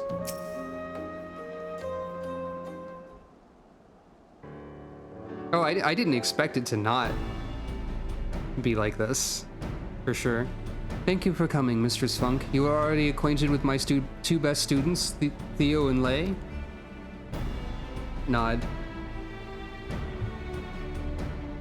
They have sought my counsel in their quest to obtain the Trinity seats, and I have been more than willing to oblige them out of a desire to ensure that all students are given equal opportunity. I'm not blind to the machinations of our highborn students, after all. I know not what Arcombodin and Lebrosor have said to you, but I advise you to weigh it carefully. You witnessed their treatment of a fellow highborn student, did you not? Then it should come as no surprise that they regard their lowborn peers with far more harshly, discriminating against them with whatever means at their disposal. Those two believe that less fortunate students lack the potential to become great clergymen.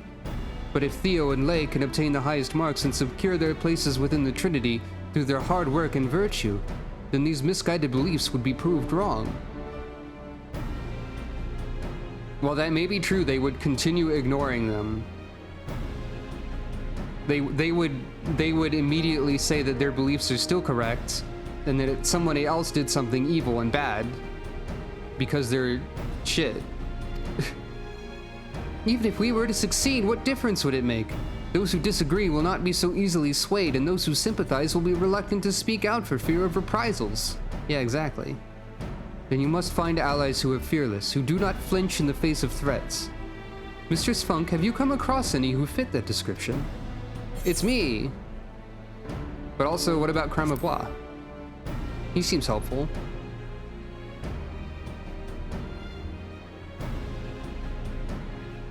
I thought so as well. He seems to treat everyone the same, and he defended Ula's honor at the assembly. The highborn lecher, who skips out on sessions and can't even stay awake for the ones he attends? Theo, are you daft? If he did decide to help us, I wouldn't even want it. No need to dismiss him out of hand, Lay. As Theo said, he spoke out openly against Arcombodin and Lebrosor on behalf of Ula. He might be willing to do the same for you two. Absolutely not. I don't trust any of the highborn. Look, I'll help with finding others, but you're on your own with Crème of Bois. Very well. Mistress Funk, will you accompany Theo? One cannot be too careful, especially with a rise in assaults on the clergy. Nod. Thank you. I'm certain we can find him in the pillars in his usual spot.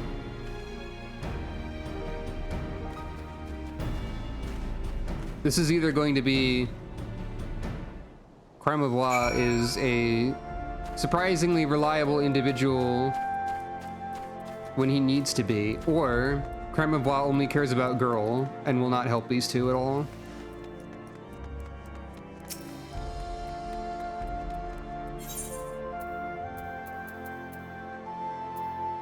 Or some mixture of both.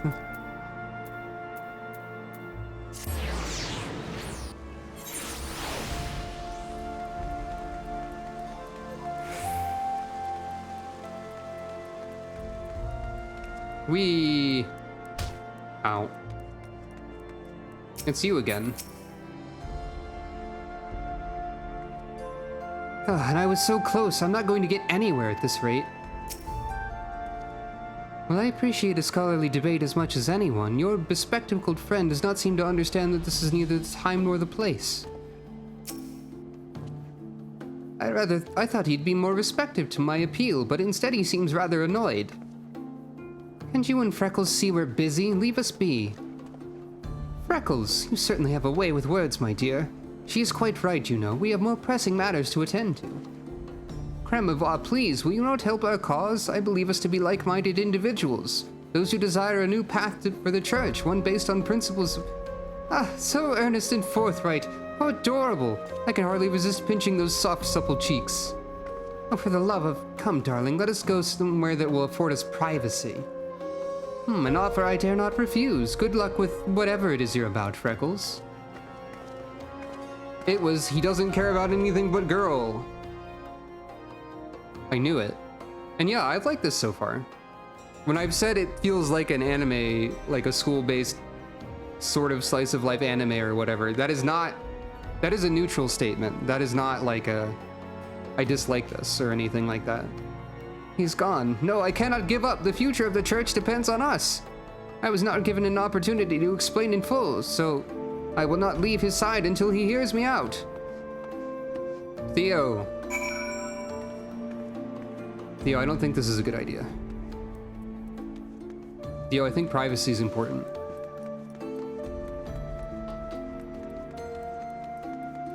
Theo, please.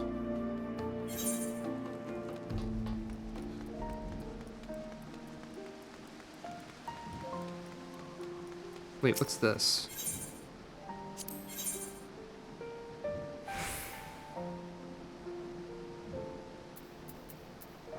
Oh, collectibles. Okay, fair enough.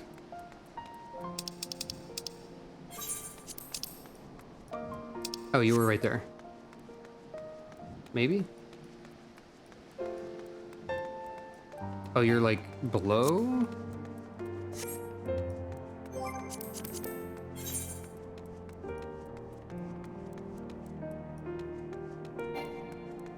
Yeah, they might be up to something of that nature. Or maybe up is where I need to go.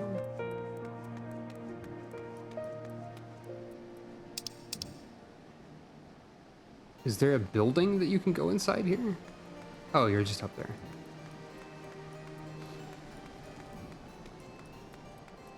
Theo, they're going to get the wrong idea.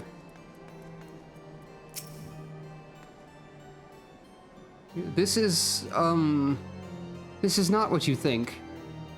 Are your hands tied? Aren't we persistent? Well, if you value his life, I suggest you listen to me this time and leave us be. You have a knife. This was a robbery instead of what we expected. This was a trick to knife and take money from. Unexpected. Now, let's not get too hasty. I'm sure we can resolve this matter peacefully. Agreed, so long as you don't try something stupid and give me cause to cut his throat. Did I not tell you I was preoccupied? You there, take Freckles and get out of here. Oof. Release him at once or I'll summon the watch. Don't you dare. The affairs of House Mintigny are none of your concern. She demands recompense, and rightly so. If I must pay with my life, then so be it. I will not allow it. Oh, do not look so glum. If I must look upon your freckled face before I ascend to Halone's halls, I would rather you favored me with a smile or some such. Did you just... A smile better suits a hero, but in an extremely roundabout way? Did you just do that to me? Did you just... I think they did. It's like a really bad version of that line, like bad parentheses funny.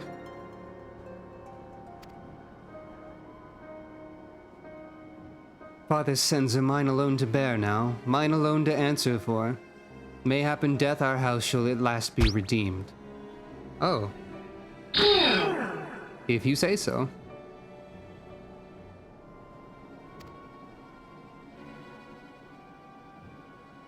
If it is recompense you desire, then you shall have it, but not with his life.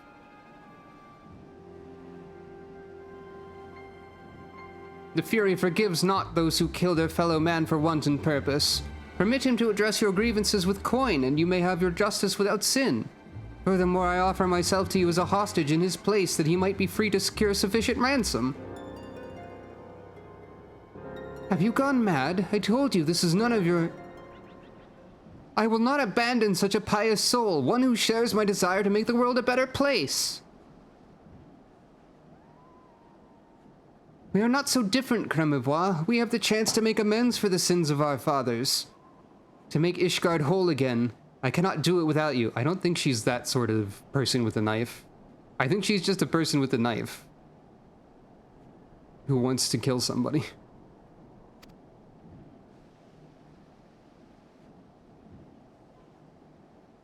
You really are something else, making a bloody speech about changing the world at a time like this. I offer the wealth of House Maintigny as ransom. If the lady agrees to these terms, I will go and retrieve it at once.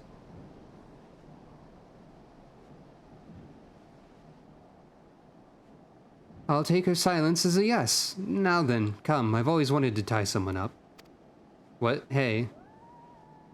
Don't say that. And then this happened. You need not worry about me. I promise I will not move an Ilm. I can't believe I agreed to this. You'd better hope that no one walks this way, or else your friend will pay the price, understand? We will travel to my family's old estates in the Western Highlands to retrieve your ransom. I presume you will wait here until I return. For now. But if you do not come back quickly, and with a great deal of money besides, this one's life is forfeit. Is that clear? Quite. As for you, Freckles, do not do anything else reckless. Mistress Funk, I must ask that you come with me. It would not do to go through all this trouble only to be waylaid by bandits on my way back. Let us make haste. Well, maybe it's time to have my weapon again. Seems like fighting may occur.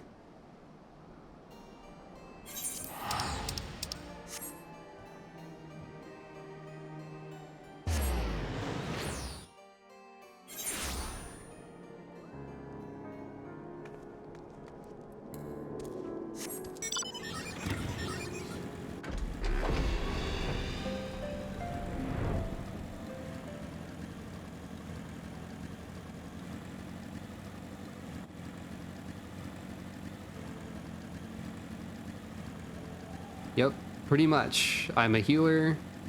However, I'm also a cat. However, I will also hurt you, if it must needs be.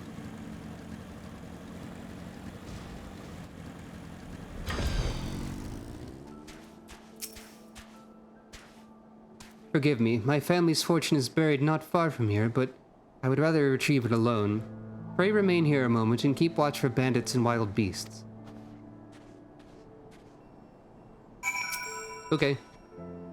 Sure. Why not? So there is fighting to happen in this,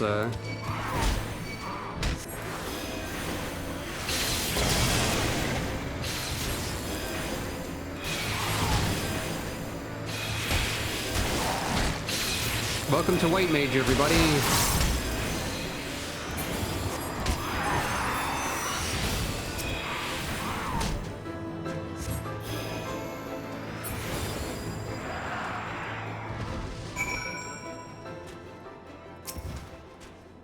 Get used to that particular particle effect. Standing watch.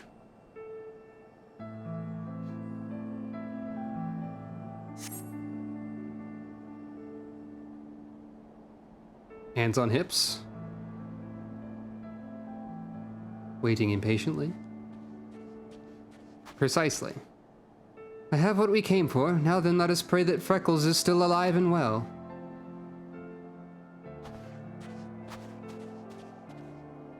It'll be very funny if the only fight in this questline is 3 random, like, griffins or whatever. Like, quasi-griffins. Bird beasts. I didn't expect any fighting in this questline. Was there fighting in Hildebrand Heavensward? I don't... There was probably like one random encounter or something.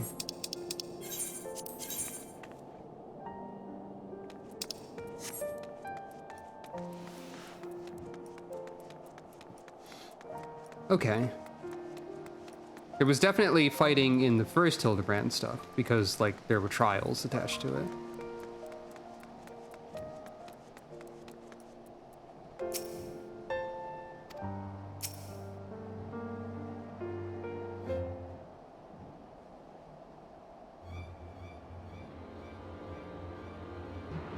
It's about time. I'm freezing. I've had half a mind to skin this one to keep warm. Now then, hand it over.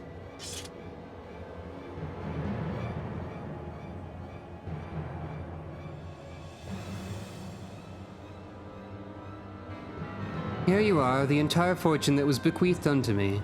Share it with your people as recompense, starting with the families of the bereaved. On behalf of House Maintigny, I'm truly sorry. Well, hey, that worked out, I guess. In a way.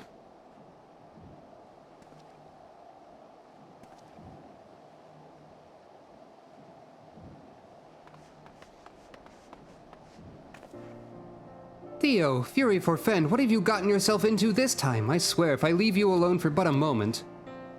I was never in any danger, Lay. I prayed to the Fury, and by her hand was Cremevois returned to me. I'm terribly sorry to have involved you in my personal affairs. I should have known that the lives of my family would not be enough to sate the small folk's thirst for vengeance.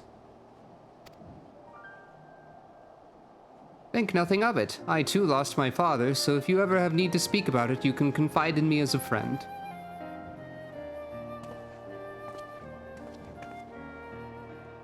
My father sought to curry favor with the Holy See, and so he raised great levies to send to the front lines.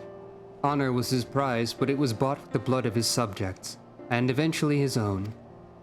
The small folk had come to resent his demands for service, and when the truth of the war was revealed, they revolted. The mob overran the manor guard, and my father and 5 brothers perished at their hands. Had I not been sent away, I would have surely died with them. Our fortunes had grown poor following the calamity, you see, and since I was the youngest, Father bid me to leave to make my own way. So I enrolled in the Scholasticate in hopes of becoming a bishop, to bring honor to myself and my house, but now...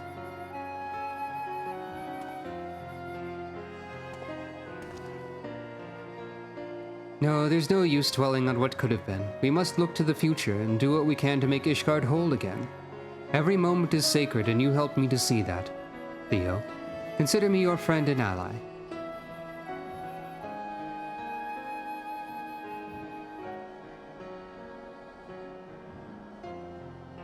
Well said, Cremevois, well said. Together you may yet bring about lasting change. Let's not get ahead of ourselves. Without the endorsement of the Scholasticate and support of our peers, no one will listen to us. What's more, I still haven't heard anyone explain how we're supposed to get seats on the Trinity. Ishgard wasn't built in a day, Lay. Besides, we still have plenty of time to work something out. See, I knew he wouldn't take this seriously. Oh, that's pretty serious for him. Calm yourself, Lay, and keep an open mind. Now let us return and discuss our next course of action.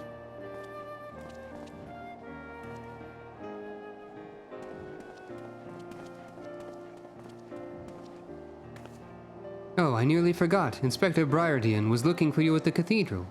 He wished to speak to you regarding his investigation, I believe. Nod.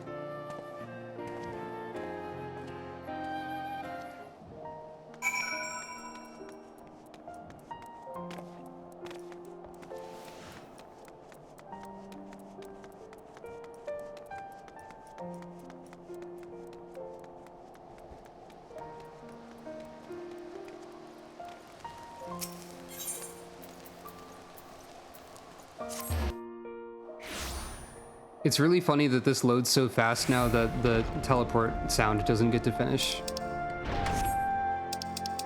This goes boot, and then it's over. Such is the way of the solid-state drive.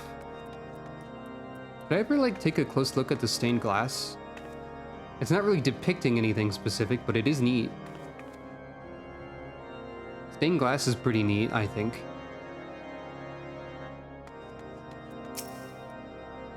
Well then, my associate, have you anything to report? Yes. I'd like to report that I'm a cat.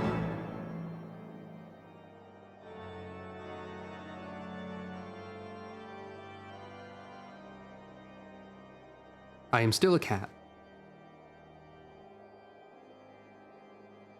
Former subject of House Maintigny demanding recompense for the misdeeds of Cremevoir's father. How unfortunate that the situation was resolved peacefully. I almost read that in a way that made Briardian completely different.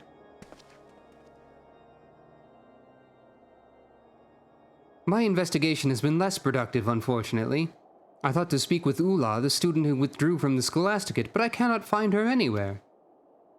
The same must be said of the infamous Volume 11, which contains passages extolling the virtues of equality. Like the girl, it has vanished without a trace. That seems bad. I think I'm gonna have to break out my weapon again. The circumstances surrounding these incidents suggest deliberate intent. Someone may be attempting to turn this tenuous state of affairs to their advantage, but if so, then to what end?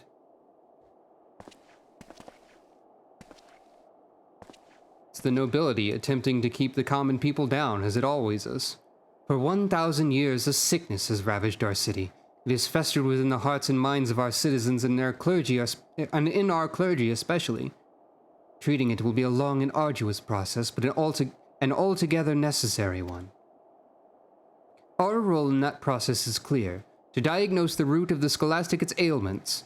If there are malicious forces at work, then it's our duty to see justice done. Nod. Nod. Adjust glasses.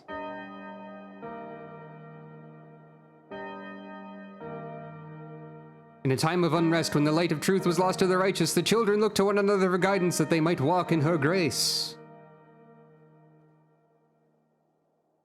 Subtitle? Dramatic subtitle? Back to school, 1. Special Advisor is a title I can use now. Special Advisor, Sucro Funk. On that note, I will be right back.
Hello.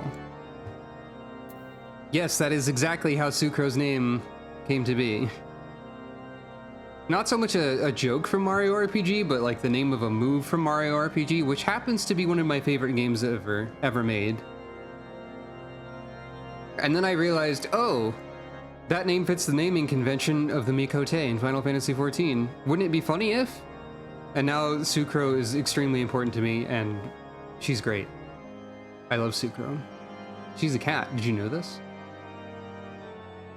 Did you know this about Sucro? Ta-da! It's true. Anyway. Hello. I am here again. Let's resume school. Divine Reckoning? That sounds great. Ah, if it isn't my trusted associate, back from the field. As you'll doubtless have seen for yourself, change is sweeping through Ishgard, and the veil which once threatened to smother the hearts and minds of our people is slowly but surely being lifted. I haven't seen this for myself because I haven't started 3.1 yet, but you know. By the way, this questline added throughout the 3.x series. If it makes reference to any events that haven't actually occurred yet, oops, is all I can say. 'Tis as if our fair city has been born anew, and it is in large part thanks to you. Which is not to say our problems have come to an end. No, the silent struggle between the lowborn and highborn goes on, growing more fractious by the day. I've come to believe that someone, somewhere, is fanning the flames of hatred to further their own ends, and I'm convinced, now more than ever, that Ula's sudden disappearance, along with that of Volume 11 of the Articles of Hellenic Polity, is no mere coincidence. Both she and it, after all, were passionate advocates of equality among men. As for who is responsible and what their true intentions might be, I cannot say. Ascertaining these things will no doubt require that we first find the missing girl, and as of this moment, our best hope of learning her whereabouts may rest on discovering the fate of the book. As such, I shall continue in searching for any clue which might lead us to the missing tome. In the meantime, I ask that you trouble the students for any information they might have on Ula. Failing that, find out if they have witnessed any unusual occurrences around the Scholasticate. Anything at all? Well, then, let us be about it. Sometimes I just read things in a way that's slightly weird, and I just have to go with it. Even the most seemingly insignificant oddity can be all it takes to crack a case. In any event, there's a good chance that whatever the students have seen or heard will offer us a clue as to the culprit's next move. There's also a lot of times when I think something I did was weird and it's not actually. Or like, only I notice it.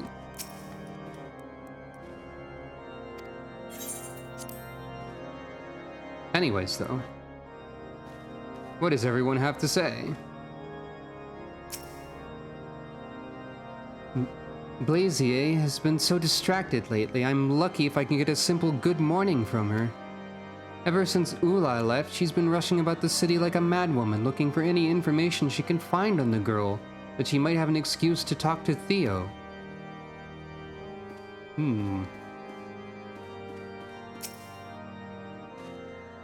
Well, I cannot claim to have seen anything unusual exactly. I will say that things have not been the same here since Ula left. Somber doesn't do it justice. The only really unexpected change I've seen as of late is Lei's attitude towards Cremevoix. He really seems to have warmed to him. Why, he even went as far as to initiate a conversation the other day. He spoke to me, 'tis true, but 'twas not out of fondness. He merely hates me very slightly less than he values Ula's safe return. One of the seniors told me she'd been diagnosed with something called lung rot, and she's too weak to attend any of her classes. Thinking back, I did hear her coughing from time to time, but I had no idea it was anything so serious. The mystery increases. Welcome back, Mistress Funk. Though the news of Ula's abrupt departure yet weighs heavily upon our minds, I'm certain that your presence within our hallowed halls will help put a good many hearts at ease. Also probably piss off some people, but you know. The lessons of Volume 11 seem to resonate deeply with Ula. She would oft stay up into the small hours reading and rereading them. Mayhap they spurred her to steal away in the night and take up with the revolutionaries. If we find Ula and she has a gun, that would be great, I think. Though some were shocked by the news of Ula's departure, our Krombadin has worked tirelessly to reassure the student body that it's all for the best. Is that so?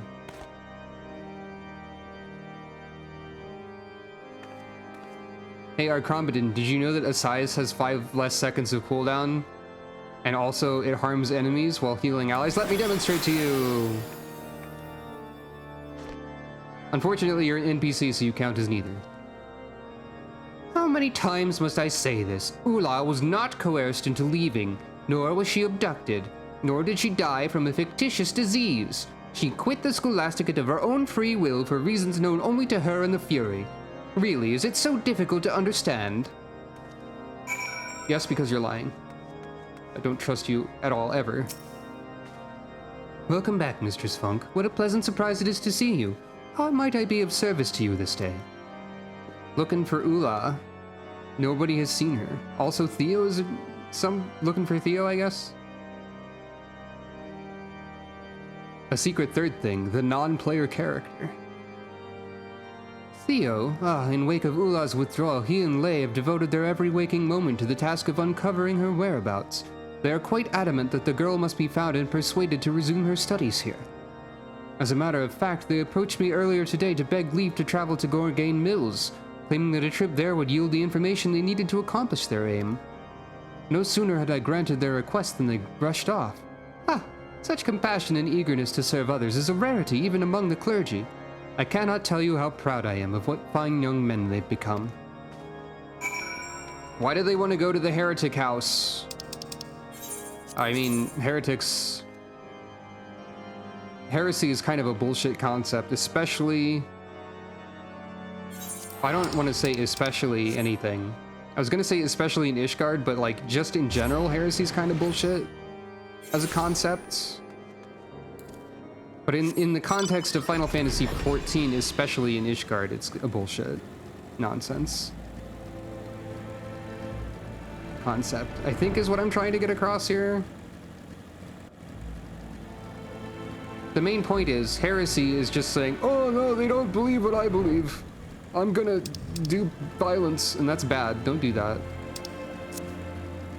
This has been my extremely poorly worded PSA for why calling things heretical is bad.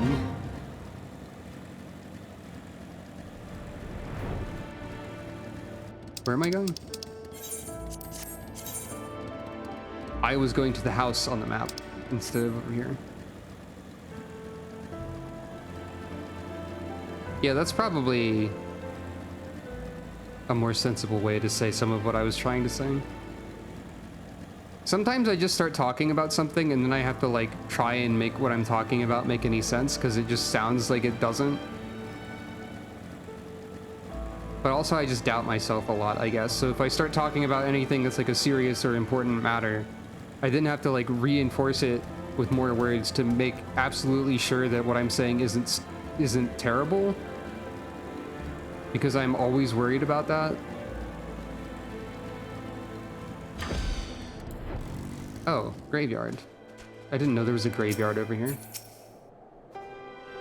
Do my eyes deceive me? Surely that can't be you, Sucro. What brings you to Gorgain Mills?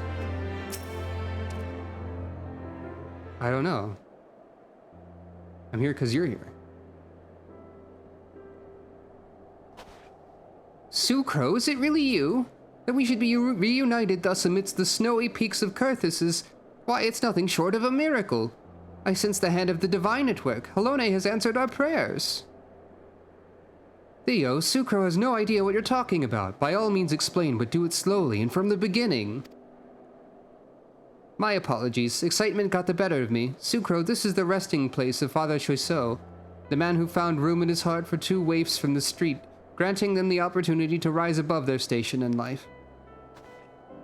Do you perchance recall the book that was stolen from Theo and burned by that lost soul we once thought of as a brother? It was one of the last memories we had of the man. Now all that's left to remind us of him is this place.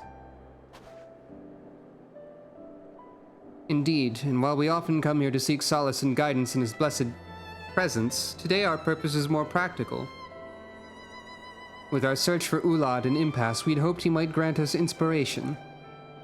And that is why I believe our meeting with you here in this, our hour of need, is a sign from above, mayhap the work of Father Choiseau himself. I take from this that we are not meant to bear this burden alone, that the obstacles we face can only be surmounted by working in concert with others. Ulad's disappearance has thrown the Scholasticate into turmoil, and the long-simmering mistrust between those of noble and ignoble birth has boiled over into outright hatred. Now more than ever, we must seek to join hands with like-minded souls who understand that this malice will only serve to sow further discord. Like-minded souls such as you. Theo, weren't you saying that you're not good with words? Like, earlier? But here you are basically delivering a sermon to me, like, in a sort of improv way. Just as your way of explaining stuff. I'm reminded of the words of Volume 11 of the Articles of Hellenic Polity. Someone who's good at words saying they're bad at it feels familiar. Hey, I see what you're doing. With your words. I think I'm stumbling a lot more than Theo, generally. Of the Furies' love will all men receive, and by the balance of her spear will all be set free. We must strive to love our neighbor even as we love ourselves, just as Helone does. To do otherwise is to defy her will. Yes, and while we will surely be rewarded for our tolerance, the highborn bastards who would sooner pretend that passage doesn't exist won't be so lucky. Why, they might even find themselves on the receiving end of her spear for everything they put us through. Ha ha ha! Sorry, I'm getting ahead of myself, aren't I? We still haven't found a single clue as to Ulad's whereabouts. Fear not, Lay. With Sucro at our side, I have faith that we shall find her, and that she will soon retake her rightful place in the hallowed halls of Saint Indalim's Scholasticate. I hope you're right. At any rate, we've done what we came to do, so there's no point freezing our arses off out here. Until we meet again, Sucro.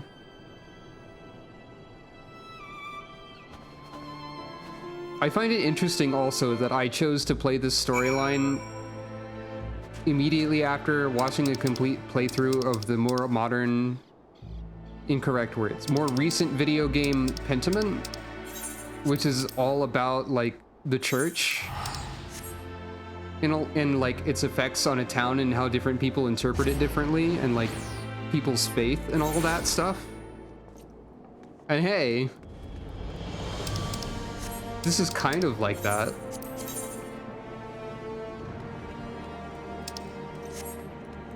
Of course, I didn't really know. I knew vaguely just from checking for information about the Scholasticate quests that it was about like a religious school, but I didn't really think about it for very much, and it's very much more focused on the religion than because I had no idea what to expect. So I didn't really expect anything, but this is focusing a lot on like the different interpretations of scripture within the context of this universe. I think that's really interesting. Mistress Funk, I trust you were able to find Theo and Lay? Yes. I see. Yes, the two of them have always shared a special bond with Father Choiseau, one that only seems to have grown stronger with his passing. It's encouraging to see that they've taken their lessons to heart and continue to work so fervently for the good of their fellow students. I fear, however, that a dark and treacherous path lies ahead of them. I only pray that when the time comes, they're ready for whatever challenges await.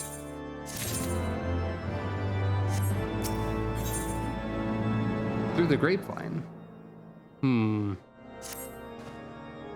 Mistress Funk, just the woman I was hoping to see. I'm sorry to say that a rather disturbing rumor has been circulating around the Scholasticate of late. One which claims that our Krombadin arranged for Ulad to be taken away. That the boy scorns those who favor different interpretations of the scriptures I do not deny, but I labor to believe he would go so far. To engage in such conduct would risk not only his own position as prefect, but the very honor of House Zamail, both of which mean a great deal to him.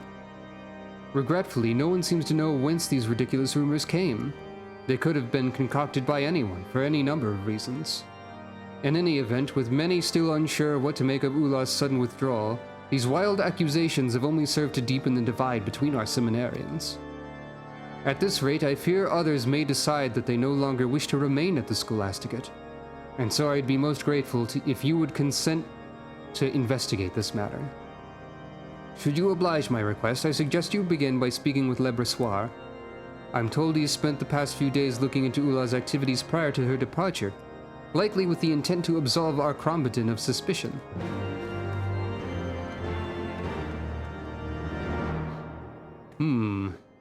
Intriguing.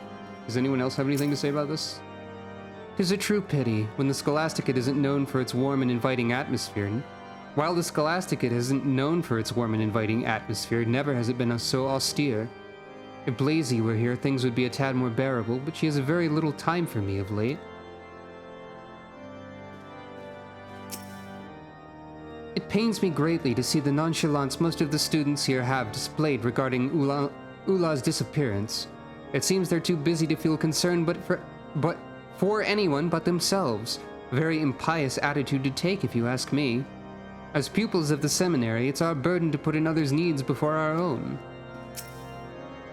I too have once checked out volume 11 of the Articles of Hellenic Polity. When I went to return it, however, I had the misfortune of being spotted by one of our most conservative seniors. After being reprimanded for hours on how the far-fetched notions penned within corrupt the mind, I shan't be caught dead with it again.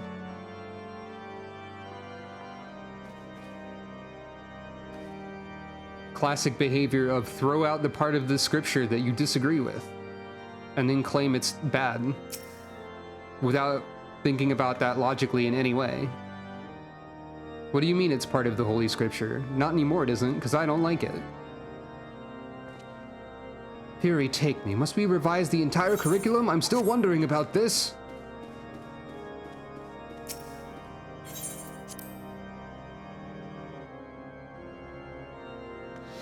Seems like you might have to revise the entire curriculum. TBH.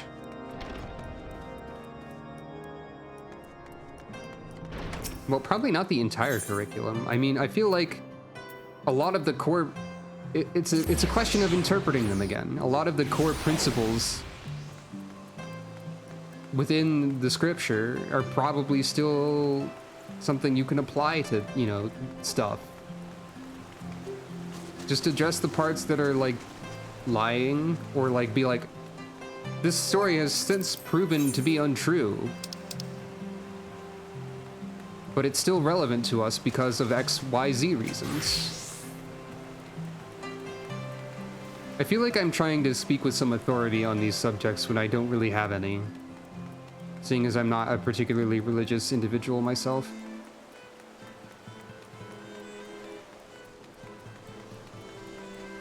Where's the person I need to talk to? They're around here somewhere, allegedly.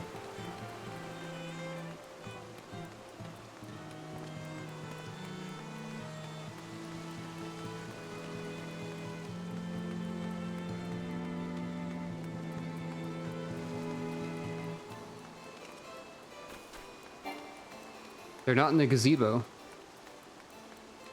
They should be in the gazebo, in my opinion.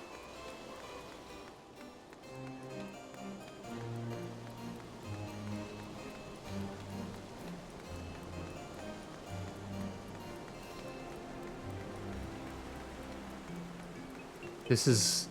Oh, there you are. Surprise! It's me. I'm investigating.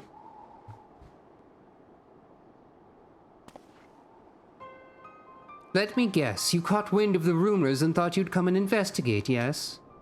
Nod. Well, I'll have you know that our Krombatin is innocent. He has nothing, absolutely nothing to do with any of this nonsense. I've known him since childhood. While he might occasionally seem somewhat high-handed, mayhap even callous, he would never do anything to harm anyone. If that is not enough, there's also the fact that in the days and weeks prior to Ulah's disappearance, I was not out of his company for more than a few moments. He could not possibly have committed the crime of which he is accused without my knowledge. Are you admitting that you're an accomplice? Or like, do you at least realize that what you're saying could easily be interpreted as, I'm admitting that I'm an accomplice? Because like, you know, maybe I'm making an assumption here, but that's not a great alibi for you. Whoever orchestrated all of this clearly planned for the blame to fall squarely on his shoulders, that much is certain.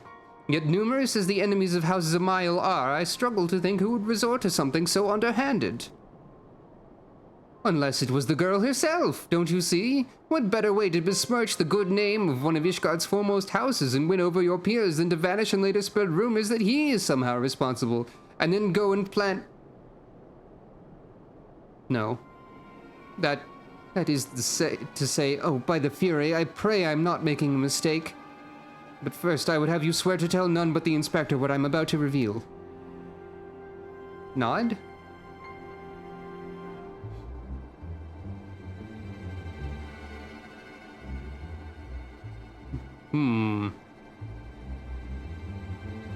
I stumbled across this, Volume 11 of the Articles of Hellenic Polity.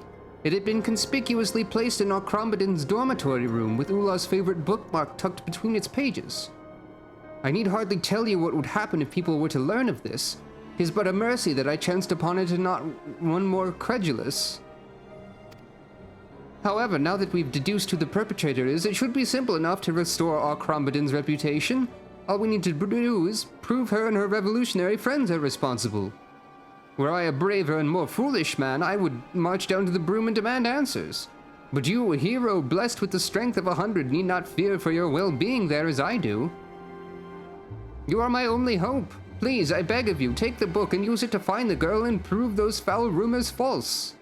Nod, but like not sincerely.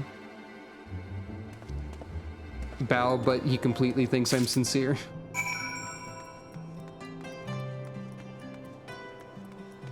That could easily have been a ploy by him to be like, wait a second, I realized in the middle of my rant that I can do something helpful and useful and good ideas here. I don't trust him for a second.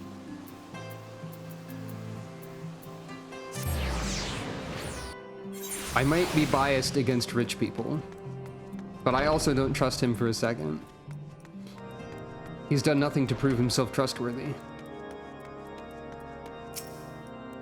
Ah, Sucro, you are returned. Please tell me your inquiries have been more fruitful than mine own. The infamous tome of parables on equality said to have mysteriously vanished off the library shelves shortly prior to Ulah's equally inexplicable disappearance. Also, I would like to check what page she has bookmarked. I bet it's the one with that specific passage, but that could be a clue. You gotta look for the clue. It's the missing volume. However did you find it? Jerk gave it to me. So Le Brossois believes that Ulah or one of her revolutionary friends planted it in Arcrombidon's room as part of an elaborate scheme to defame House Zamael. I continue to be amazed by what ridiculous conspiracies these children can convince themselves are true. As if the future of Ishgardian society shall be shaped by the actions of some few ambitious seminarians. Anyway, I will allow that she may have been consorting with others who supported Reformation, and were she persuaded to engage in rebellious acts, the dormitory prefect would have been an ideal target. Alternatively, Arcrombidon was so arrogant and careless that he thought nothing of leaving incriminating evidence in plain sight. He would hardly be the first.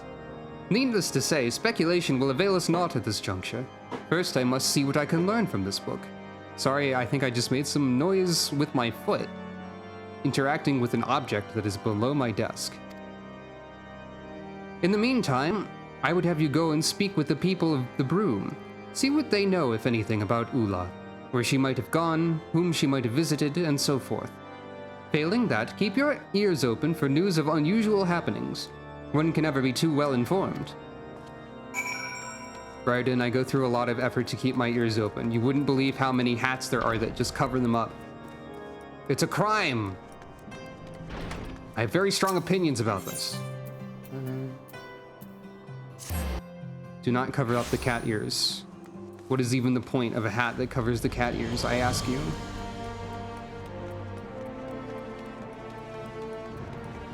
Oh hey, it's relevant character Ben. Leave me be, I've got nothing to say to the likes of you. Eh, what was that? You think I might have helped kidnap some highborn girl? God's sakes. You and Theo make a fine pair, you do, acting all high and mighty pretending that you care. But the only time you come around is when you're looking for someone to blame. Sorry to disappoint you, but I've got nothing to do with Azulah's disappearance. If you ask me, you'd have better luck harassing those blue bloods and the pillars. After all, they know better than anyone how to deal with inconveniences, eh? I mean, you're probably right there, Ben. I do basically agree with you, and it's unfortunate that I haven't been able to help more. I wonder if that dialogue is any different if you progress further in the main story. Probably not. You're not about to ask me to do you a favor, are you? You'll forgive me for being suspicious, but just the other day a man draped from head to toe in fine silks approached me all nervous and twitching. He tossed a purse at my feet saying the gill in was mine for the taking. The gill in it. All I had to do was head to the Crozier and buy him a couple phials of cough syrup. Tempting as it was, I wasn't about to risk getting involved in someone's shady scheme, so I told him to piss off, and that was that. The cough syrup caper denied before it could even happen. Shoutouts to Golden for not participating in shady cough syrup schemes. Whatever those might have been. We have heard that Ula was known to have possibly been coughing and or possibly had a made-up coughing disease. So there is kind of a connection there. You gotta think about that sort of stuff, I guess. I'm no mystery expert, but I saw a connection to something. I distinctly recall telling you once that my patrons appreciate their privacy. Still, I know you wouldn't ask if it weren't important, so this time I'll oblige your curiosity. This hasn't got anything to do with your missing girl, mind, but a few days back this one fellow comes and pays his tab in full. A surprising development as I'd long since written it off as a loss. Came into money, he says, and has a mind to settle his debts. Pleased as I am by his change in fortunes, all the while I'm wondering who he left bleeding in an alley to get that much gill at once.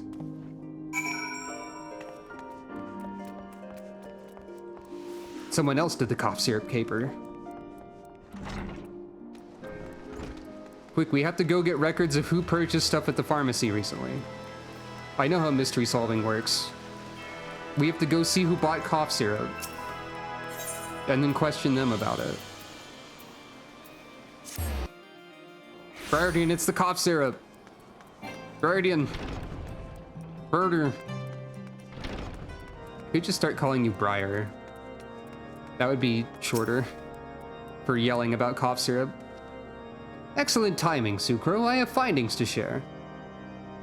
Sucro should back up a little bit before she hurts her neck, looking up at this very tall man. While Ulah's bookmark suggests that Volume 11 was within her possession at some point, it does not tell us when that point may have been. With this in mind, I decided to pay a visit to the seminary library. Sure enough, her signature was in the logs, indicating that she was the last person to have borrowed the tome. I compared the handwriting to samples from her old assignments to be sure and found no irregularities. Briarden, you're a legitimately good detective, doing smart things. One might argue that this supports Lebrossoir's theory, but it's far from conclusive evidence. I suppose you cannot use those vaunted powers of yours to grant us a vision of the past and spare us further hardship. Shake head. Sucro does not whine to be let in and out of her house constantly because she has the key to it herself. She goes in there of her own will and leaves of her own will. I thought not. Then we shall rely on more traditional methods. Yeah. Hildebrand accidentally does a lot of things. So, what came of your inquiries in the broom? Do tell. It's the cough syrup, Briar. Nothing, but that's to be expected, is it not? I said it's the cough syrup! Again, I'm reminded how ridiculous the two scenarios presented to us purporting grand conspiracies truly are. Is it not more likely that both the girl and our Crompton are innocent of wrongdoing? I don't know, our Crompton seems pretty suspicious to me. We must continue searching for more clues. Even the most insignificant tidbit may be all it takes for the pieces of this puzzle to fall into place. I'm telling you, it's the cough syrup. I'm gonna back up so that my neck doesn't hurt as much talking to you. A familial resemblance. Seeing how reluctant some of the citizens were to answer your questions, I believe it best for me to take over investigations in the broom. As for you, yes, I'm given to understand that Blazy and her friends have been conducting their own investigation. Though I'm loath to admit it, given the fact that they are seminarians, I should not be surprised if they've noticed something we've overlooked. You may as well go and see what Blazy has learned. If you cannot find her in the Scholasticate, I imagine someone can point you in the right direction. I'm expecting this to actually be one of the conspiracies and for Briarden to just, like, slightly lose his mind, because the comedy part,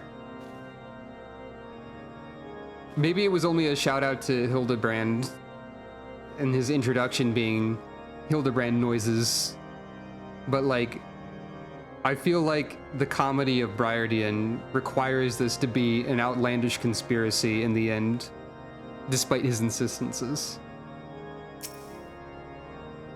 That is a question I too would like to know the answer to. It feels as though we haven't spoken in ages. I did, however, overhear some of the other seminarians say that they saw Theo at the Ark of the Venerable. If so, Blazy is certain to be close by. Oh, what with them both working to bring Ula back, Theo and Blazy have had good reason to spend a great deal of time together. These past few days they've been running around the city making inquiries. I wouldn't be surprised if that's what they were up to today. Hasn't she been following Theo around like a lost puppy this past fortnight? Find him and you'll probably find her, that's what I say. I don't know how he puts up with it, frankly. I suppose that unlike some of the seniors, he's simply too kind for his own good. That is true of him, probably. Lazy? I haven't seen her all day. I expect she's gone out again with her friends to look for Ula.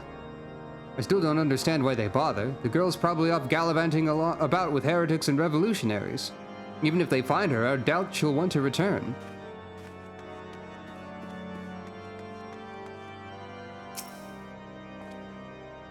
Have you or the inspector managed to deduce anything from the book yet? Pray apprise me of your progress when you're able.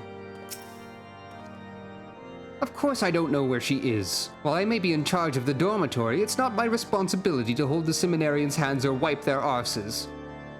As you should well know, in light of recent events, our Crompton has not had the luxury to concern himself with such trivialities. I suppose that much is probably true, because he's busy scheming, doing villain things, or, like, busy being accused of villain things, or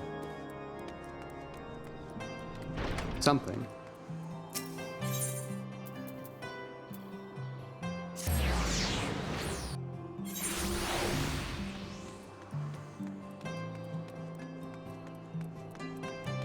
He probably would consider that to be a triviality. I see Blazy is watching from a distance. Who are you? This is a person who's mad at me without knowing that I'm the person who they're talking about, and they're not directly relevant. 'Tis a wonderful afternoon to enjoy a spot of reading outdoors. Why, I dare say it's nearly as lovely as you, my fair lady. Do you often come here to study? Oh, crème of bois. Have you seen a young woman, small of stature, with auburn hair and pale blue eyes? And you're certain you've seen no one that fits that description?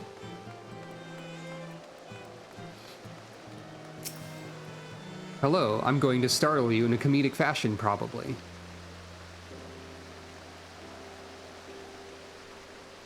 And or an adorable fashion. Whichever the scene chooses to go for. Both. Ha! You startled me. I'm here for Ula's sake, lest you wonder. This is all part of my investigation, I swear. That glasses adjusts. Wait, you're not a seminarian, and yet you seem so familiar. Ah, I know, you're my brother's associate. By brother, you mean... Briardian? My apologies, Mr. Sucro. I suppose we've yet to be properly introduced. I'm Blazy, Briardian's younger sister. It's a pleasure to finally meet you. So he sent you to see what I've learned? Then I'm afraid you'll be disappointed. I spent all morning questioning merchants, watchmen, and random passerby, and they told me absolutely nothing of interest. I recorded their statements for good measure, but quite honestly, it was a waste of ink and paper.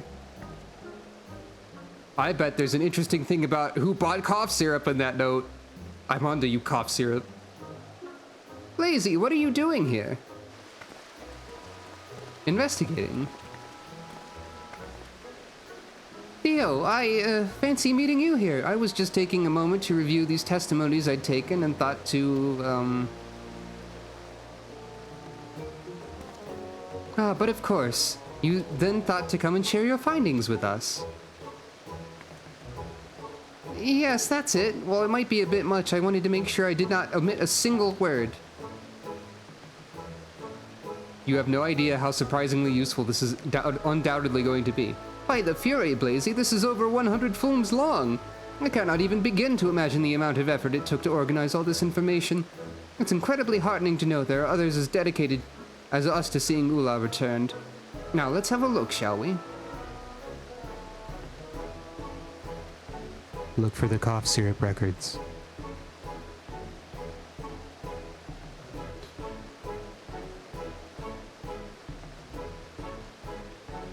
Yeah, it's probably some sort of outlandish cough syrup conspiracy. Investigation log, entry 1. Master of Ishgarian markets, Mr. Silace.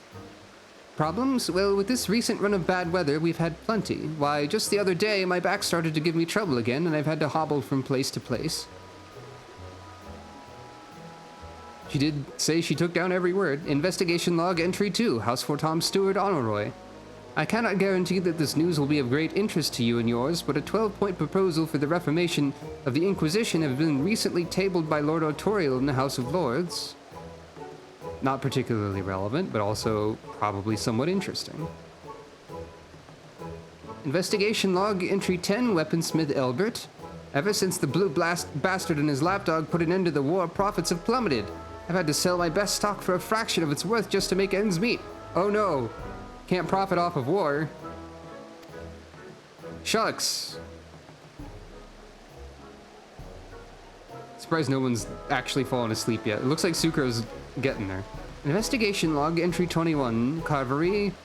Must know. I've barely enough time to fill my customers' orders, much less keep an eye out for foolish... Gods damn it, Theo, that's enough. None of that rubbish is even remotely relevant. Now, don't you think you're being a touch too hasty? We've not gotten even a third of the way through. You might yet learn something of value. Let's not dismiss Blazy's hard work out of hand. Thank you, Theo, for your kind words. I'm glad you think it may be of use. Fine, let us briefly entertain this thought and say that something in these notes will help us find Ula. How exactly do you propose that we determine what that is? We needn't do a thing, for though we may lack the skill to discern the relevant from the mundane, a certain inspector we know and love is a dab hand at such things, no? But of course, Inspector Briardian! Brilliant idea, Cremavois. Sucro, if you would, take this scroll to him and see what he can make of it. Nod. I would love it if the game let you actually read the entire scroll, but it won't. A dab hand, you say? I guess they did say that. How mysterious. I will grant a free dab. Just for you all. I doubt even he could make heads or tails of this rubbish. In any event, it's out of our hands. We should continue with our search. Group nod.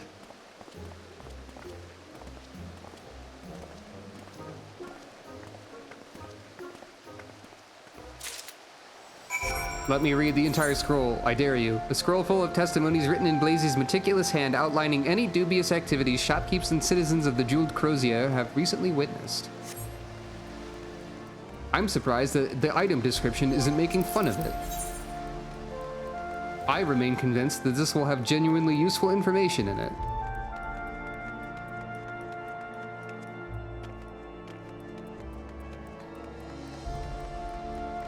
If nothing else, it's a list of people who don't know anything relevant, which is in itself useful information.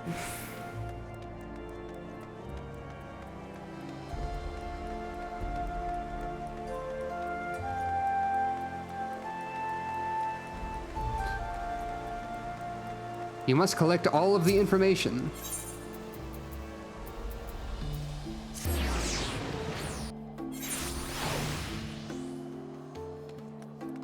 And also check for cough syrup related problems.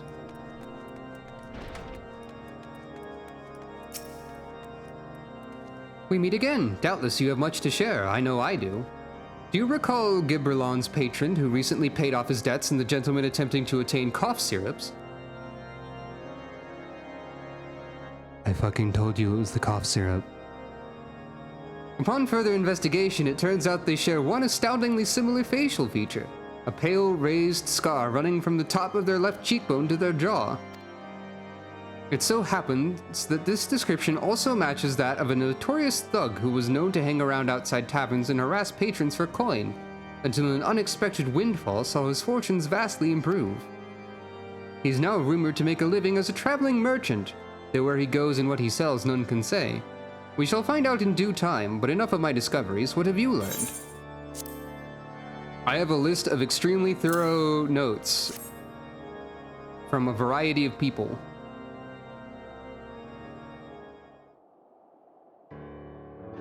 By the Fury, this is longer than some scripture, and she compiled it all in less than a single day, you say? Remarkable. Nod. Investigation log entry 1, Master of Ishkarian Markets, Mr. Talace. Problems? Well, with this recent run of bad weather, we've had plenty. Why, just the other day, my back started to give me trouble again, and I've had to hobble from place to place. On the other hand, the Crozier has seen increased trading in oils, furs, and other goods folks begin to crave when it grows cold, so in that regard, I can't complain. Investigation log entry 13, Purveyor of Sundries, Pas de Ville. The other day, there was this one fellow who wanted to purchase robes for a young woman. A merchant, he said, but I've never known one who couldn't be bothered to haggle, not that I minded, of course. Investigation log entry 21, Carvery, Miss Deneau. I've barely enough time to fill my customers' orders, much less keep an eye out for foolish girls getting themselves into trouble. Now, if you'd excuse me, I really must be getting back to it. I'm expecting several regular customers any minute. Investigation log, entry 47, Apothecary, PN. Mestinaz bought my whole stock of cough syrup every day for the past week. Passing strange, needless to say, so I followed him and found that he was reselling my products to another. The nerve of some people, I tell you. See, I fucking told you.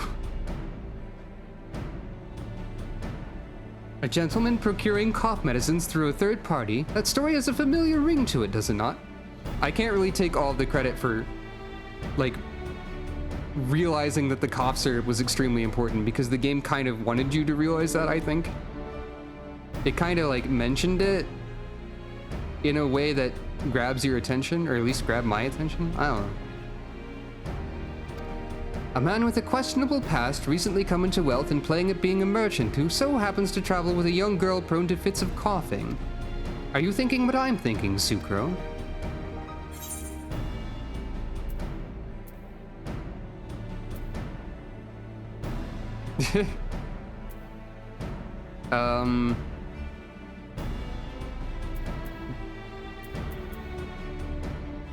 Mestino was the butcher, right? Or did I already forget everything I was just rambling about?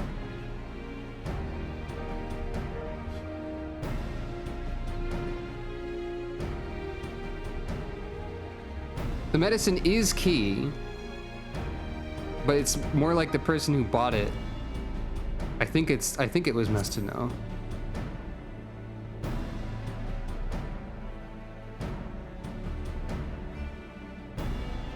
Nod. Nor I. 'Tis a pity our merchant friend had not the wits to match his newfound wealth. I could have done with a greater challenge. But that is neither here nor there. Come, Sucro, let us pay a visit to Mestino's stall. Okay, good. I remember the name correctly and didn't make myself look like a fool in front of Briardian. That's probably good.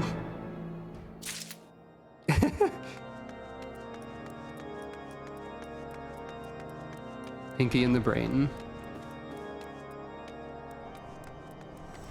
is a television show. I guess I'm just acknowledging that I understood that reference. Wait, I forgot to talk to Briardian again. I'm a great detective. I forgot to talk to the other detective. Pointing! He is tall and he is pointing. Given how poorly this man has covered his tracks, I'm inclined to believe that he will come to the Crozier sooner rather than later to procure the usual assortment of goods. Let us head there, Sucro. We must follow the trail while it's still fresh. Whether or not these activities are actually criminal, I'm not sure. It could be that he's attempting, that this man is doing his best to take care of Ula the best he can.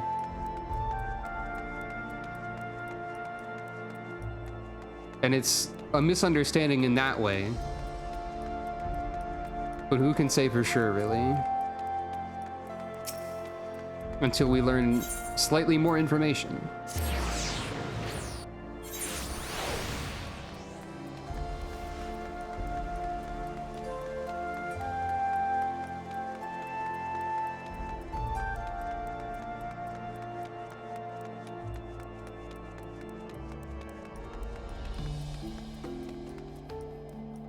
Where am I going? Ah, right. Our suspect could arrive at any moment. Keep your eyes peeled. I'm going to stare at this wall and alleyway in a non-helpful manner. If he comes this way to purchase food and medicines from Mestino as frequently as Blazy's stories indicate, we shouldn't have long... Sucro, over there! That scar, those robes! That's our man. Wait, I thought Mestino was the one purchasing the stuff. I slightly misunderstood. Maybe? But I thought they said... Oh yeah, Mestino is the one who's reselling the cough syrup. Right. A pleasure to see you again, sir. The usual? Aye, and don't you forget the you-know-what. The cough syrup.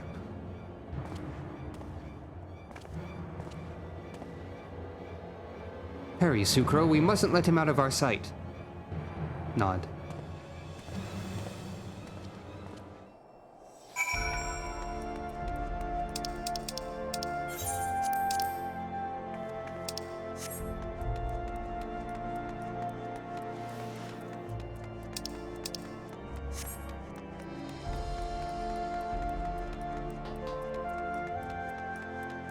The mystery is increasing even more.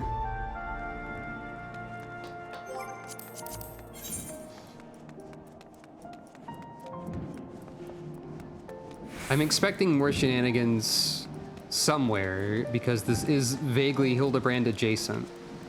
There haven't been enough shenanigans yet.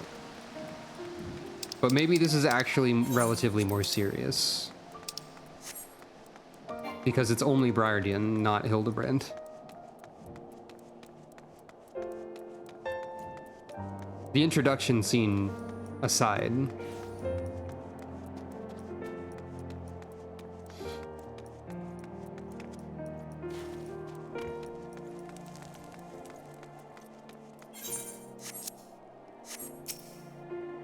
Our suspect just passed through the Ark of the Worthy, where there are like to be fewer people. Take care not to be spotted.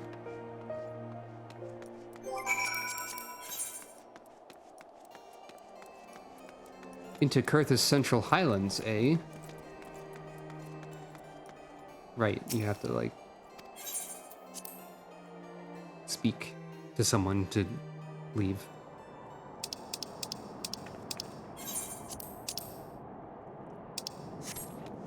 But now Sucro can drive her motorcycle. Foolish, potentially criminal, you have entered a motorcycle zone. Question mark. Looks like crime. It would appear our suspect is not alone. He has a guard with him. I should very much like to know the contents of that carriage. Keep them distracted while I sneak past, will you? Approach them and announce you're here to conduct a surprise inspection. You will undoubtedly command their full attention for a sufficient amount of time. Are you ready, Sucro? Very good. Is it time for battle? Hello. I mean, hello from over here. While in the chat mode, say... Use your keyboard or the software keyboard to enter any phrase containing the word inspection to draw the merchant and his guard's attention. Inspection is all I will say.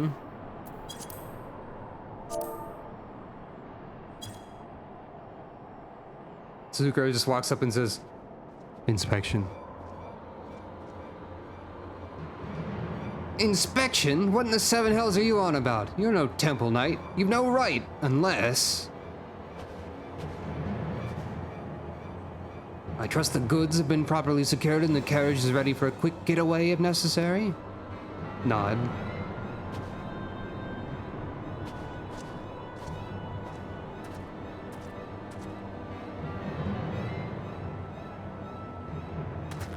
Right then, where were we? Ah yes, we will not be consenting to your inspection. Now kindly piss off. Damn it, boy, what are you doing? My apologies, sir. I thought I saw movement around back. Maybe I should go and check. Idiot, can't you see this goon is intent on starting a fight? Take care of her first and conduct your checks after. As for you, you should have run while you still had the chance.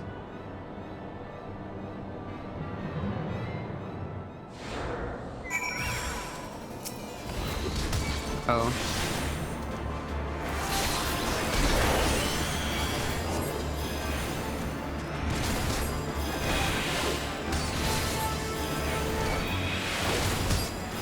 Oh right, a size is an AoE. I need to use that too. My only regret is that by sticking to White Mage for the rest of the game, probably, I won't be able to like practice White Mage when I'm not streaming. So I might never get, like, truly powerful at White Mage. Because if I practice when I'm not streaming, I would gain too much experience point. Hey look, it's Ula.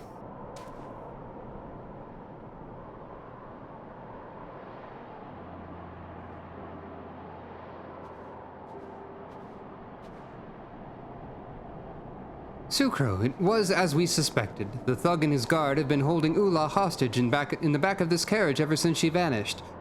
Though this ordeal has undoubtedly caused her a great deal of distress, she does not appear to be physically injured. While you are doubtless eager to question her, as I am, she must be given time to rest and recuperate. You know, I could do that as well. That's true. These two, on the other hand, need not be afforded any such consideration. You there, what is the meaning of this? Ah, it seems that all the earlier commotion has drawn the attention of the guards. Excellent, they can deal with the ruffians.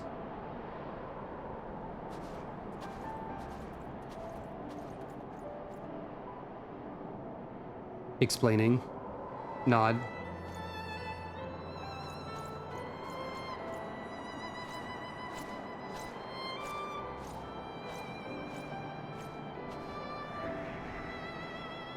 I shall escort Ula to the Scholasticate dormitory and speak with the instructors. When all has been settled, let us speak again at St. Raymonad's Cathedral. Nod.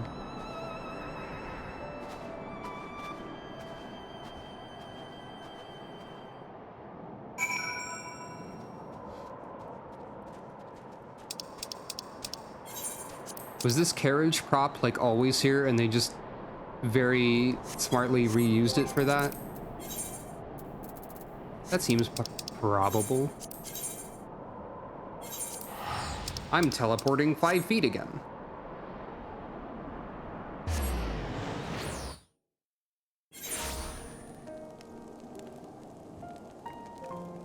Okay, more like 500 feet, but you get the idea.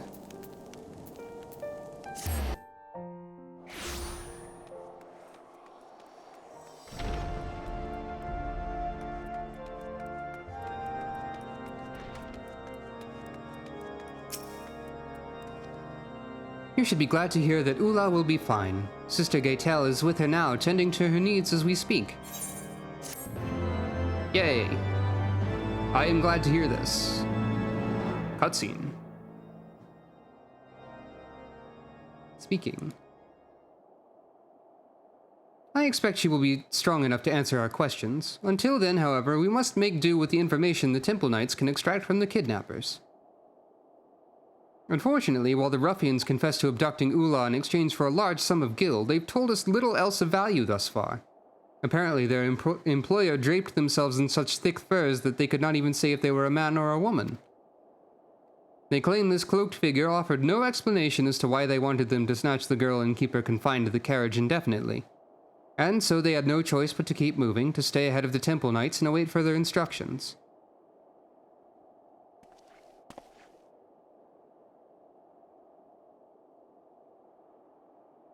Hopefully, we will learn more as the interrogations progress. I fear, however, our mastermind has cloaked themselves in layer upon layer of secrecy, and it will take more than a few pointed questions to penetrate all of them. Pointed questions, like the tip of a spear, perhaps.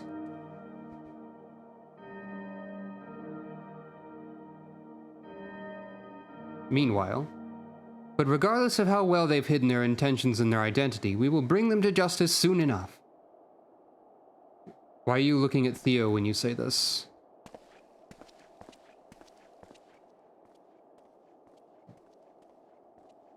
And once we learn all that we can from our friends in the Temple Knight's custody, as well as Ula, we will be that much closer to restoring peace to the Scholasticate.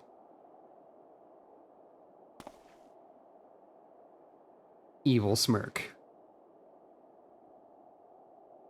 To shine the light of truth upon the secrets buried in the dark, the children once more come together that they may know her power and her glory. Back to school 2! Hey, this has been almost 3 hours and it's still going. Seems like this will take the entire stream, and that's fine, honestly. Back to school 3. Hey, don't put a quest title like that right in the achievements list, because that makes me suspicious. Whatever.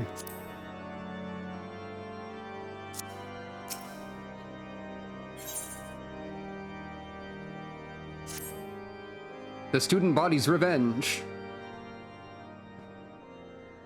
Ah, Sucro, I was wondering when you'd shown up. If the main questline counts, then yes.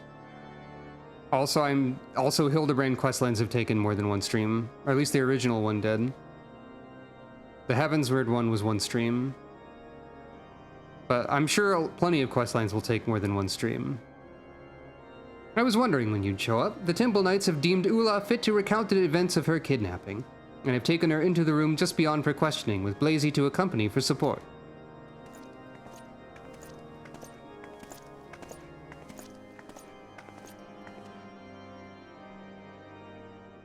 It would appear the questioning is done. Let us see what we might learn.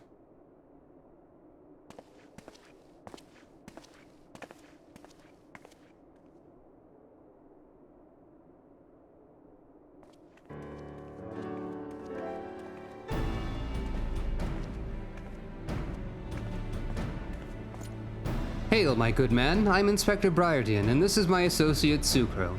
I understand that you've spoken with Ula regarding her kidnapping. Is there aught you might share with us? Inspector Briardian, Mistress Sucro, I fear that it would seem the Lady Ula knows even less of her own abduction than we do. As she tells it, the only people she saw during her captivity were the two thugs now in our custody. We've questioned them thrice over, but they insist their employer had disguised themselves so well they cannot even say for certain if they're a man or a woman, much less give us a description. For what little it's worth, we did learn that the two were once orphans raised as charges of the sea. They betray the nation that fed and clothed them for a handful of coin. But I must return to my post. Should we come across anything of actual significance, I shall be sure to alert you. Salute and bow.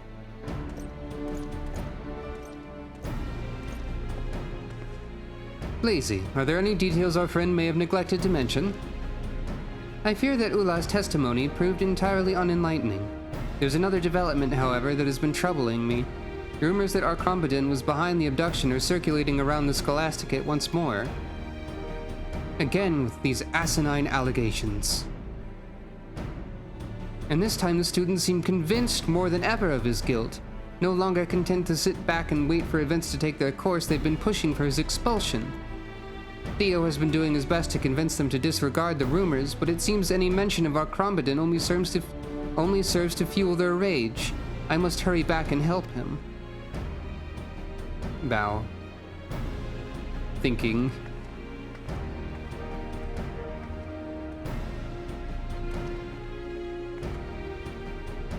I suspect that this is less a reflection on the prefect himself and more of a manifestation of aimless anxiety and fear. Still, I dare say this commotion might prove to be an opportunity in disguise. I shall make my way to the vault to continue my own investigations. In the meantime, I ask that you go and keep an eye on the seminarians and an ear to the ground.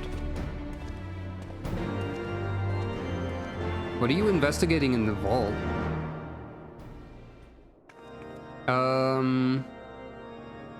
You missed that they questioned Ula and didn't really learn anything of significance, and they didn't learn much from the two people who kidnapped her either. She had only seen those two people, and those two people insist that their employer was so thoroughly disguised they couldn't tell anything about them. However, rumors are circulating among the student body more than ever that Arcrombodin is the one at fault for the kidnapping, and people are starting to push for his expulsion rather than sit by and just talk about it.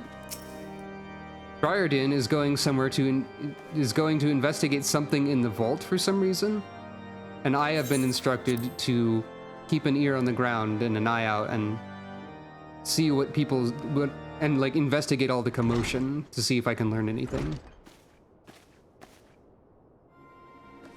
Here's the commotion.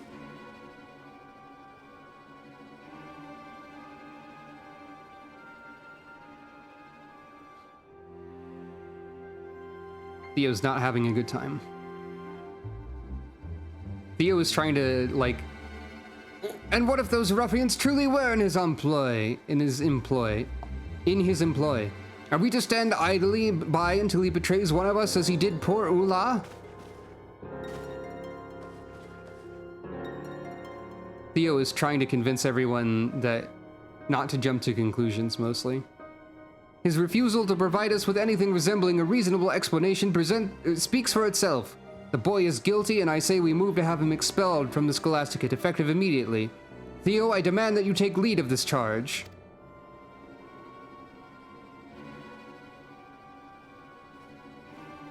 But we're not allowed to hear him mumbling, I guess. Or, trying very quietly to protest.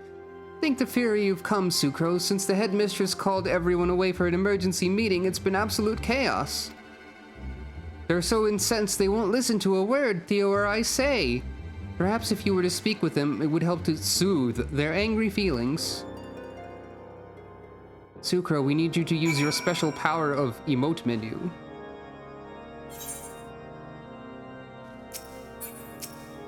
But first I have to speak to everybody.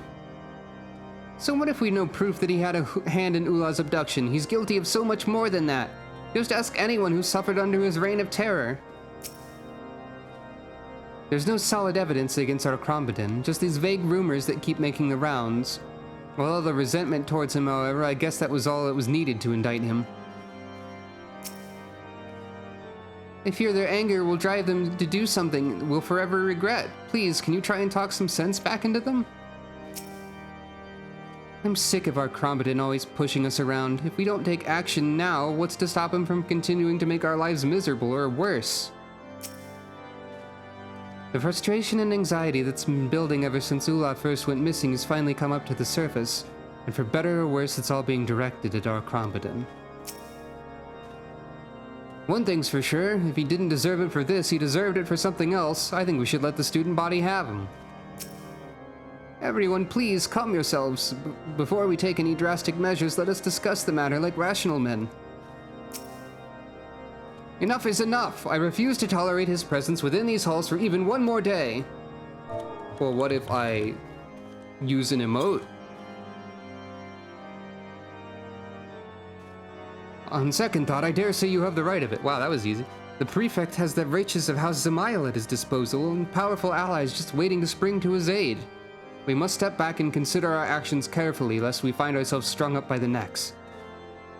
So you would suggest we do nothing? The longer we dither without taking action, the greater the risk of him finding us out. And when he does, he'll see every last one of us suffer for it, mark my words. He is frightened, as are we all, but that is precisely why we must proceed with caution. As you rightly observed, if we act out of anger or despair, we only doom ourselves to failure.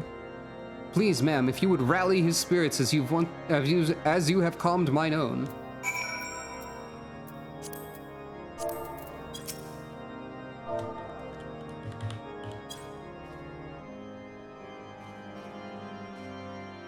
But of course, it's exactly as you say. Forgive me, my fear had gotten the better of me. Indeed, there's little he can do to us if we act as one and proceed with due caution. And remember, once our Crombiton is removed from the school, the administration will keep us safe, so we need not fear his retribution ever again. We must move swiftly but surely to ensure his expulsion. Theo, can we count on you to lead us? We don't have proof, and Theo's probably not going to be happy about that. Thank you, Sucro. Now that everyone's feeling more at ease, let us open the floor for a discussion. I welcome any and all opinions, provided that they are delivered in a calm and orderly fashion. I believe there is just cause to expel our Crombiton. As Sucro was kind enough to point out, however, we should not act brashly. That's why you, Theo, with your calm demeanor, are best suited to head our appeal to have him removed. What say you? Given the way he's treated you in the past, I can understand why you'd readily assume the worst of him. I cannot help but believe, however, that he too is a victim in all this. I strain to think that anyone who cares so deeply about the Scholasticate and its inhabitants could commit such an atrocity. Theo, for the Fury's sake, you would defend the very individual who for the past several years ridiculed and tortured us? Is it so impossible for you to believe that he's capable of such villainy? Until there is proof to say he's guilty, we must give him the benefit of the doubt. Theo is right, Lay. I bear no great love for our Crombiton either, but even the Temple Knights have been unable to uncover a single piece of evidence tying him to the kidnapping. It's probably because he's paying them. The same knights who pulled the wool over our eyes for 1,000 years, stripping us of all we own to protect men like him. How heartening that is to hear. I would have thought that after all you'd endured at our Crombiton's hands, you would stand with us. I see I was wrong. Friends, it would seem the commoner has grown too content under the nobleman's yoke to fight for his ideals. If we are to see justice served, we must do so with our own strength and our own voices. Let us draft a petition that our grievances might be heard and the blackguard expelled.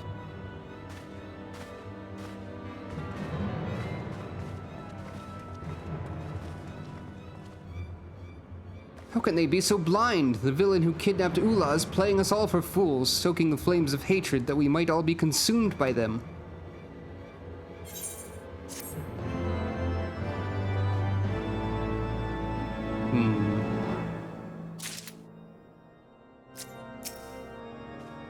I can understand not wanting to condemn the man without solid evidence, but Theo practically threw himself in the bastard's burning pyre back there. And for what? He suffered the most at our Crombiton's hand. Why does he still try to help him? Theo's a man of unwavering principle. That's what I admire about him. I wish I too were possessed of such staunch conviction. There's no stopping an angry mob, I fear. I wonder if any of us will emerge from this unscathed.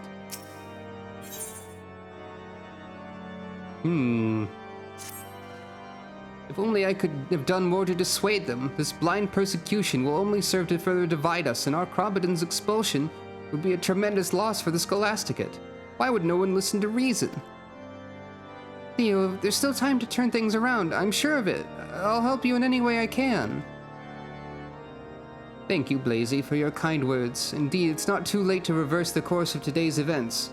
We should try speaking with Father Saturnois. Surely he'll know what to do.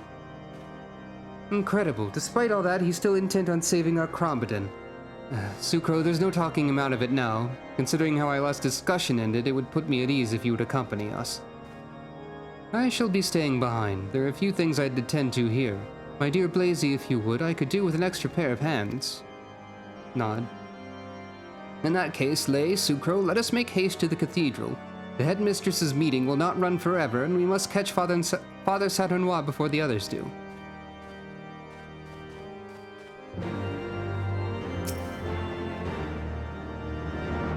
I can't bear to see Theo looking so sad. I'd do anything to put a smile back on his face. Forgive me for keeping Blazy. I required the aid of someone with a keen eye for detail, and she was the first one that came to mind. That's true. She is quite good at detail, as we've learned. Or at least taking very detailed notes.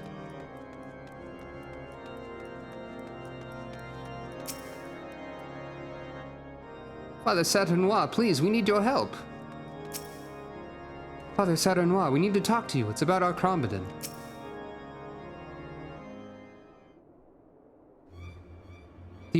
Theo, Lay, and Sucro, whatever brings you here in such a hurry? Mayhap it concerns the petition I just received from the student body?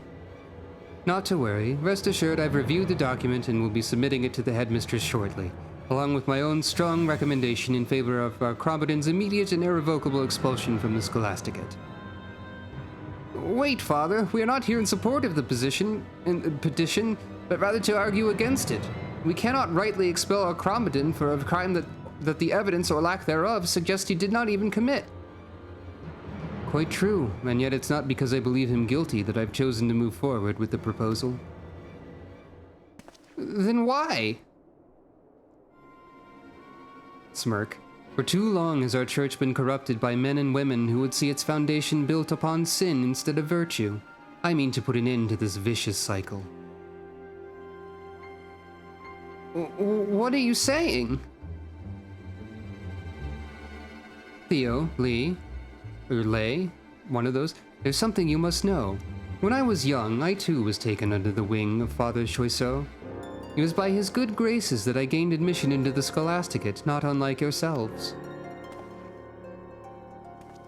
I devoted myself entirely to my studies that I might prove myself worthy of his kindness. My dedication was rewarded when I graduated at the top of my class and secured a prized position in the archives alongside some of the Holy See's most esteemed individuals. It was there that I met the man who would become my closest friend and confidant. For 10 years he had toiled in the sea's darkest recesses, working to see that the ugly truth of Ishgard's past would never see the light of day, until the day the burden grew too great to bear and he took his own life. For years I was torn between grief and anger at not being able to save him from his fate. Fearing my anguish would consume me, I found succor in my religion. Day and night I'd pore over scripture, and soon I found myself back in these very halls, not as a student but as a teacher. A tragic story indeed, and you have my condolences for your loss, but what does any of this have to do with our Crombiton? Of the Fury's love will all men receive, and by the balance of her spear will all be set free. Doubtless you too are familiar with these words. Those who deny the teachings of Volume 11 commit the greatest sin of all. They must bear full responsibility for the injustices wrought on the victims of our society. Master R. Crombiton has done naught but scorn the truths penned within the tome. His dismissal is long overdue. This is madness. The Fury knows I bear no love for the bastard, but what you propose is to lay the blame for generation upon generation of the Church's transgressions at his feet. I do only what must be done. Countless lives were lost in the Dragon Song War. We must needs purge the church of any who espouse the false ideal that all men are not born equal, that the sins of our past are never repeated, and that the clergy might be restored to their former glory. I have faith in you, my children. Reflect on the teachings of Father Choiseau. If you do not understand now, you will soon enough.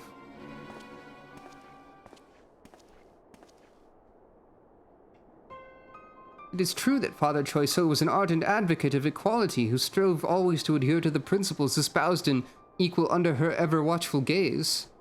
It is equally true that our Crombadon has been outspoken in condemning the selfsame passage. Still, that hardly warrants his expulsion.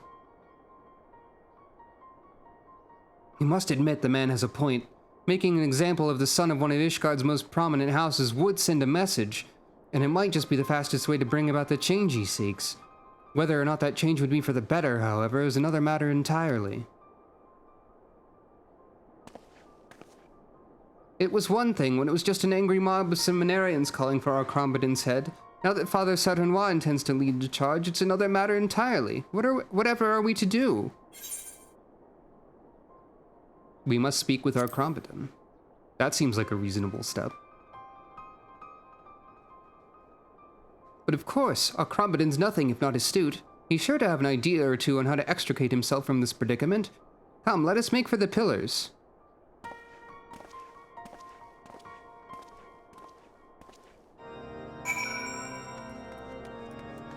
Interesting. Interesting developments.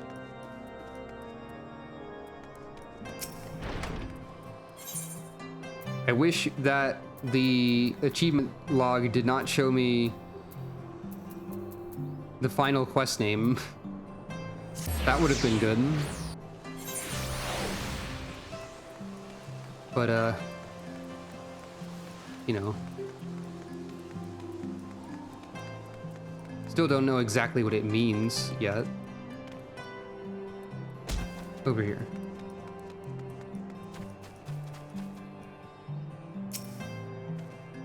Sucro, what should we do? I've never seen them like this. So that's why our Crombadon hasn't been rampaging about the Scholasticate. Call me crazy, but I almost feel sorry for Le Bressoir. Leave us. This has nothing to do with you. What baseless accusations would you care to hurl at me this time? Attempting to destroy the church? Or perhaps you're here to bring light to the personal hand I had in instigating the Dragon Song War? Perhaps instead of entertaining every ridiculous rumor you hear, you might actually make yourself useful for once. You can start by questioning those two beside you. After all, they're the ones who arranged this entire farce and have been spreading these letters in a pathetically transparent attempt to incriminate me that I might be expelled. Please listen, our Crombadon. We know the accusations being leveled at you are unfounded. I know we've had our differences, but today we come to lend you our aid. He's so full of rage, he can scarce hear a word I say. Please, Sucro, perhaps you can try soothing him. You've received a free company invite. No. This is like the 5th time that person has invited me, probably. Yeah, Sucro's very small. Sucro is 5 feet tall, exactly. And a lot of these people are significantly taller than that.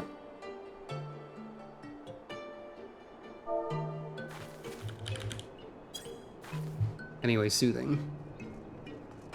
Correct. Don't make me laugh. You expect me to believe that you, the two who would stand to gain the most from my expulsion, have not so much as seen the nonsense that's been making the rounds at the dormitories?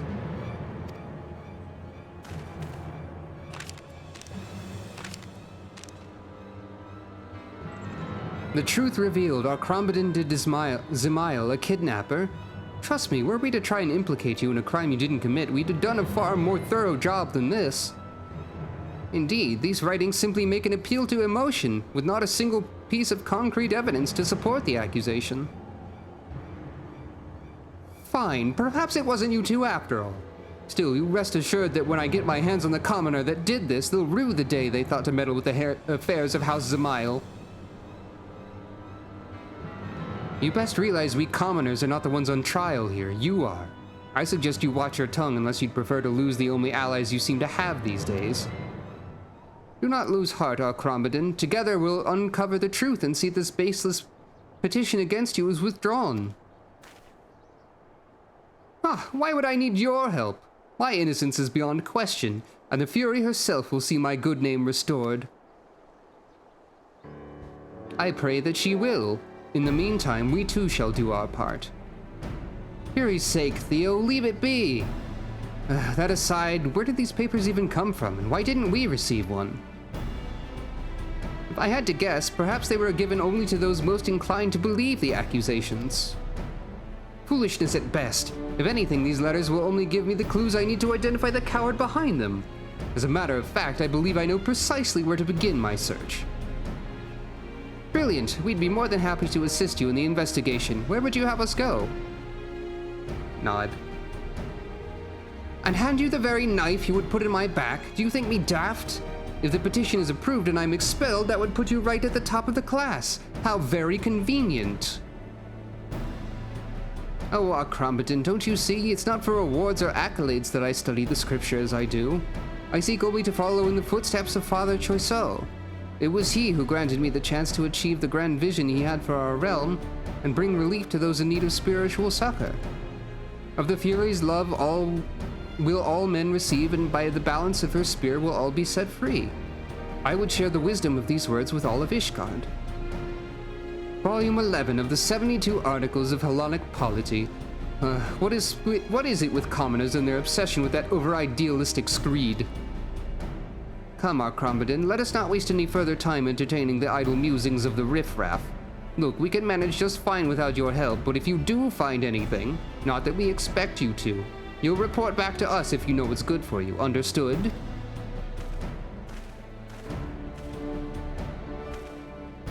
If I didn't know better, I'd say that almost sounded like a thank you. Well, if there's nothing else to do here, I suppose we should set to work. An excellent idea, Lay. Now, where do you propose we should start? The Fury save us.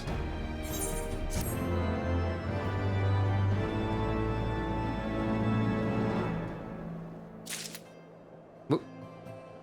They teleported. If Theo wasn't so insistent on helping the bastard, I'd have left him to find his own way out of the mess. Letters from no one. Oh, hey. Inspector's eyeglasses and the spectacles boat.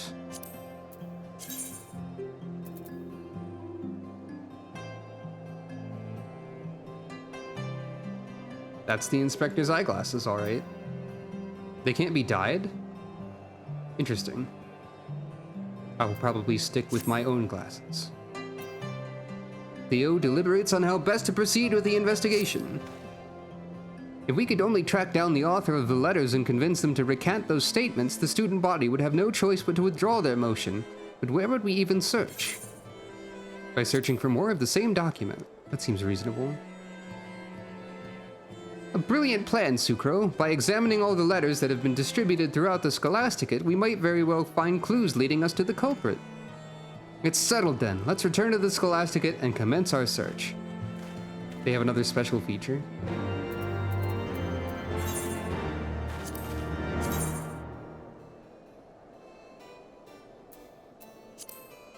It's not the visor command. I assume that they work with the spectacles emote. But I also kind of assumed that all glasses would. Or maybe when you, I guess probably when you use them with the spectacles emote, they do the shine that Briardian does sometimes. That's my guess. And that doesn't happen for other glasses or something like that. We'll find out soon enough, probably.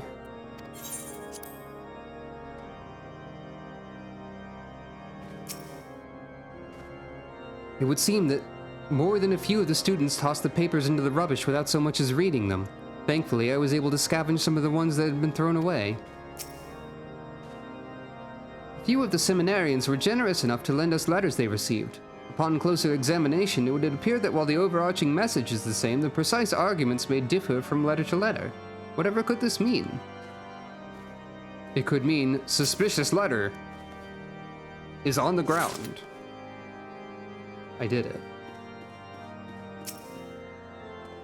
Theo's already apprised me of the situation. Not that he needed to, mind you. It's the very reason I remained behind with Blazy, to investigate the origin of the nasty rumors flying about.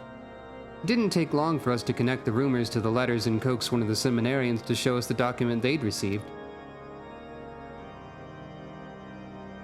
I investigated further, and behold, these are all the ones I managed to collect in my search thus far. Under normal circumstances, the baseless invectives penned here would hardly suffice to convince anyone. It would seem, however, that years of harbored animosity have blinded people to their better judgment. That'll happen. Oh yes, in fact, Cremevoix and I have been gathering letters all morning. Feast your eyes on this. One of the girls said that the letter just showed up on her bed as if out of nowhere. I returned to my quarters to check if I'd received something similar, but there was nothing to be found. At first I thought it was a simple oversight, but after asking around I learned that there were more than a few others who, like me, had been overlooked. Suspicious letters? Whatever are you talking about? I have not received anything of the sort. Now that you mention it, however, I did observe some of the seminarians tossing out crumpled slips of paper. Mayhap those are the letters you seek.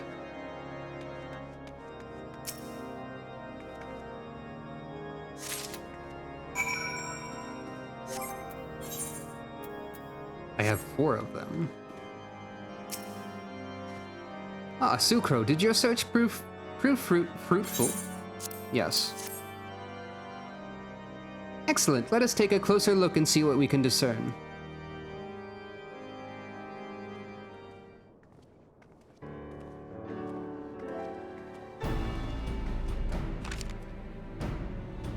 How curious. It would appear our culprit has gone through the trouble of writing and distributing 3 distinctly different versions of the letter. So what's the 4th one? The first reads, as illustrated by the recent abduction that has taken place within the sacred halls, our Crombidon will stop at nothing to eliminate those who stand in his way.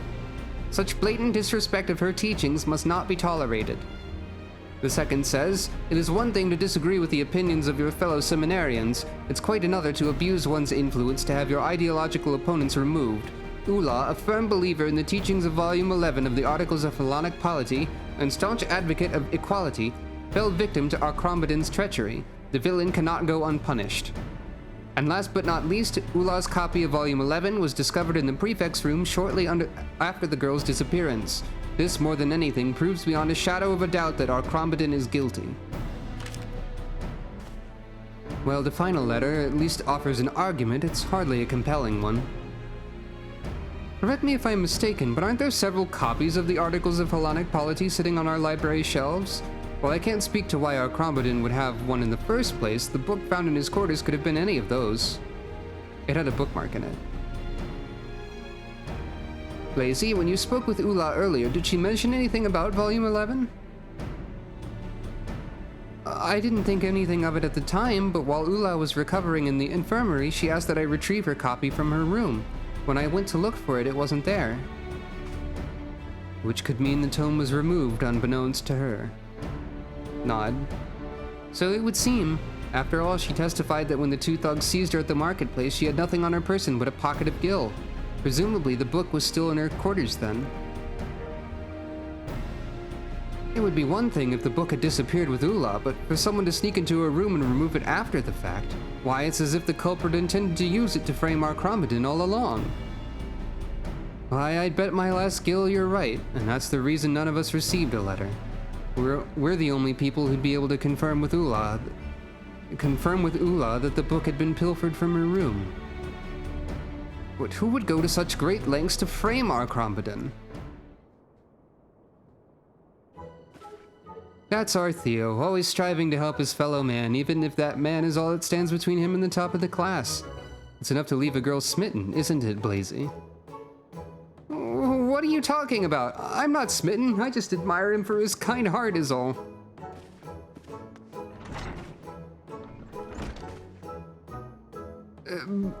Blazy, why ever did she dash off like that? Is she taken ill? In a manner of speaking, I'll go and make sure she's okay. Shenanigans.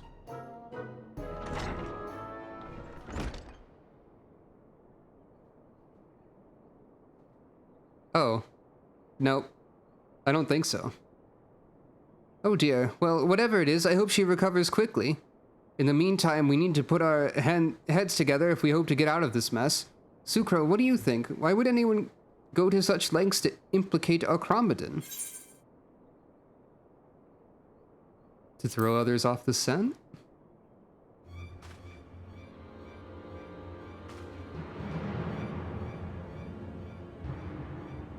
But of course, none save the kidnapper, him or herself, would have such strong motive to concoct this convoluted plan, which raises the possibility that the kidnapping was not but a plot to have Alcrombodon expelled in the first place.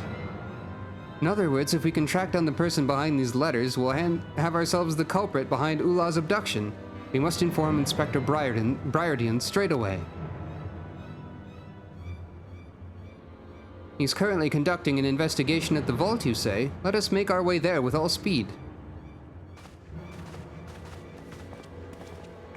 I don't think the elves in this game look too particularly, androgynous, I guess is the word.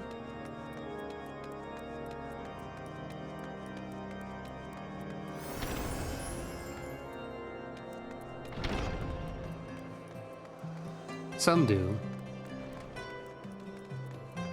I didn't get that impression from Theo. Is it the voice I'm doing for Theo that has led to this impression?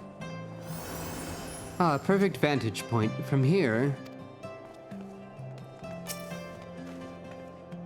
Lazy's quicker than she looks. I gave up my search when it became evident I had no chance of finding her and was just on my way back when, lo and behold, who do I see but you three?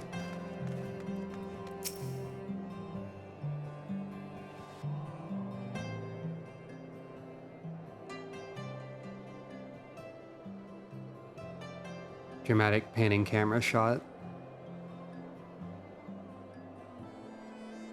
That's him over there. It's him over there. That's Briardian over there.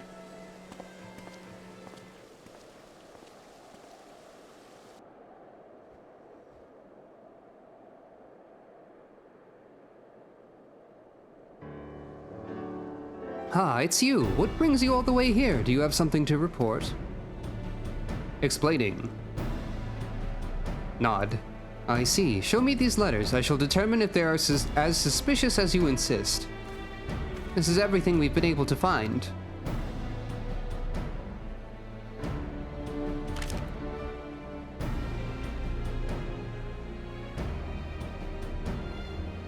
Explaining.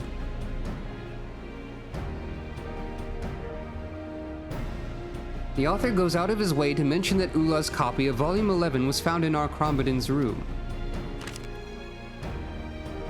The fool, in his feeble plot to frame the prefect, he's only incriminated himself. I trust that you too have put the pieces together. Nod. Have I? You have proven an able associate indeed. It is from here, however, that the real work begins. Should at any time you begin to feel your powers of concentration waver or your attention to detail slip, you need but do this. Take a deep breath and focus your eyes into the distance. In that moment, the solution will appear before you. Is that what that has been this entire time? That gesture? The game is afoot, and if we intend to win the day, we must remain vigilant. Now let's get our man.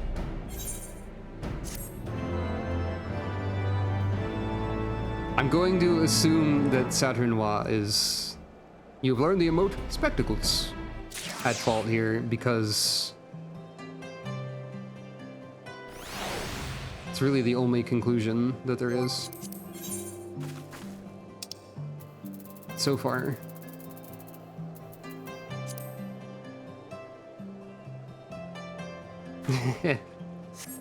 Okay, but what if we do that with the inspector's eyeglasses, though?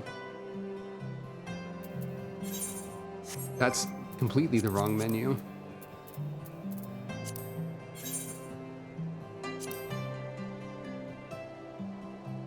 Nothing is different, I guess. And that's also not the emote I was expecting. So is there some sort of... there is... I was told there was a special feature for these glasses. But what could it be?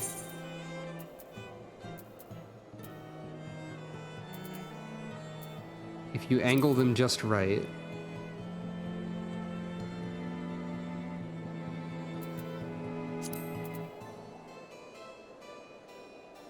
I'm not sure what you mean. They do the shine thing? Angle them just right in what way?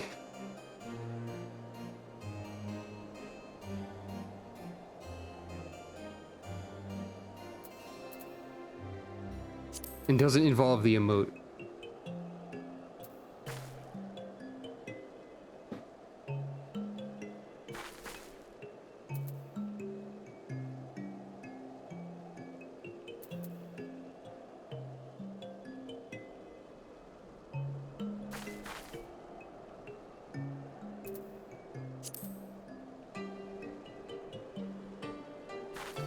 Oh, there's just a specific angle where the lenses are really shiny. I was expecting like a specific... I mean, they're shiny here. I think that's... There's that. I thought you... for some reason, I thought you meant like the actual shine effect that Briardian has. But aren't... I think... Like, these glasses are shiny sometimes too, but they're not as shiny. Like, yeah, they're shiny there. I think that's just a feature of lenses, but the Inspector's eyeglasses are slightly shinier. Perhaps?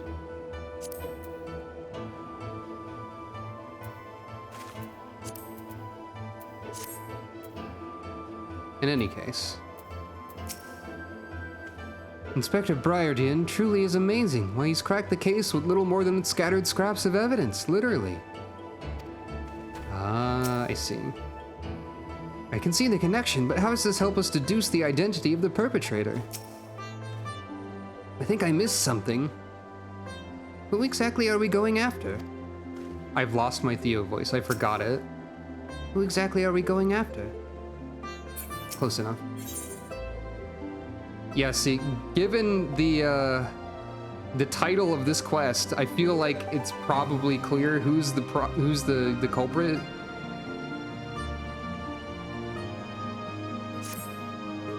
Before we begin pursuing our man in earnest, answer me this. Can any of you tell me where Ulah's copy of Volume 11 currently is? The letters say it was found in our Crombidan's room, though for all we know, that could be complete and utter bollocks. Sucro, I see you've managed to keep your word to Lebressoir. Very good. Allow me to enlighten the rest of you. The tome is currently in my possession. Lebressoir discovered it in our Crombidan's room and turned it over to us in secret for fear that it would fuel the ongoing rumors. So does that mean he's the only one who knows it's there? Or like nobody should know it's there, rather? Yeah, that's kind of what I figured. When Briardian said that they had implicated themselves by writing that, is that nobody is supposed to know it's there. So only like whoever put it there, and I guess Lebressoir. Now, knowing what you do, it's time to put your minds to the test. What do you surmise the... excuse me. My speaking fell over for a second there. As it does. What do you surmise is the relationship between our talented writer friend and the thief that lifted the book from Ulah's quarters?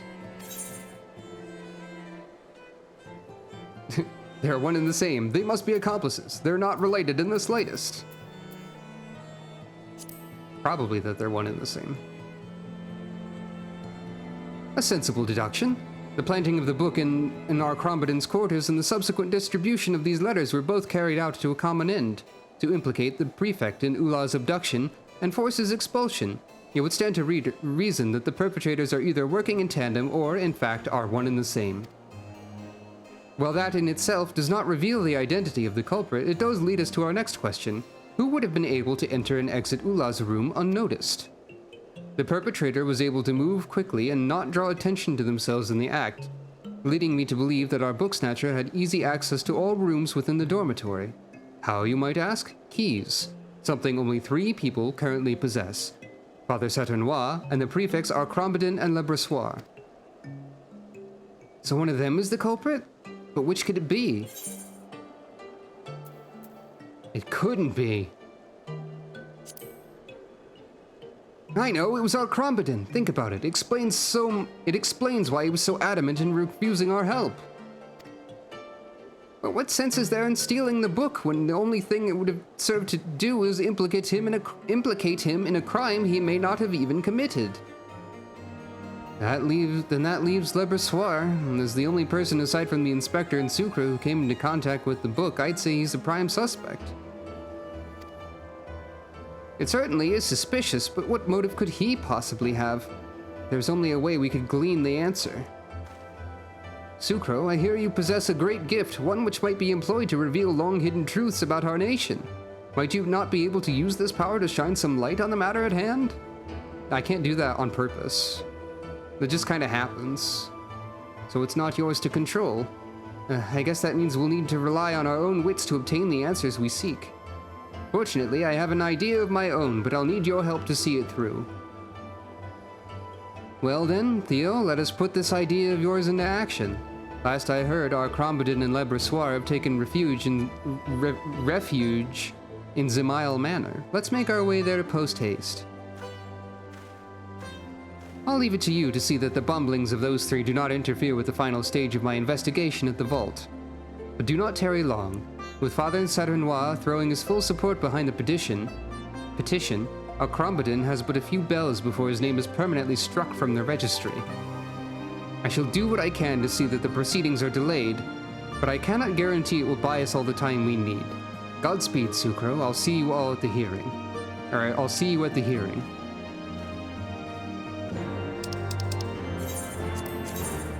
It definitely couldn't be the person the quest name says it is.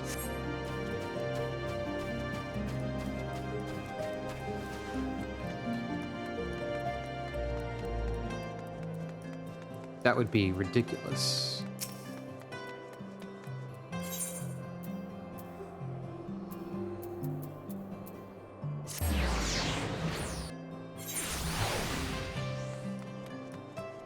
Especially because he directly told us that he had motives for this.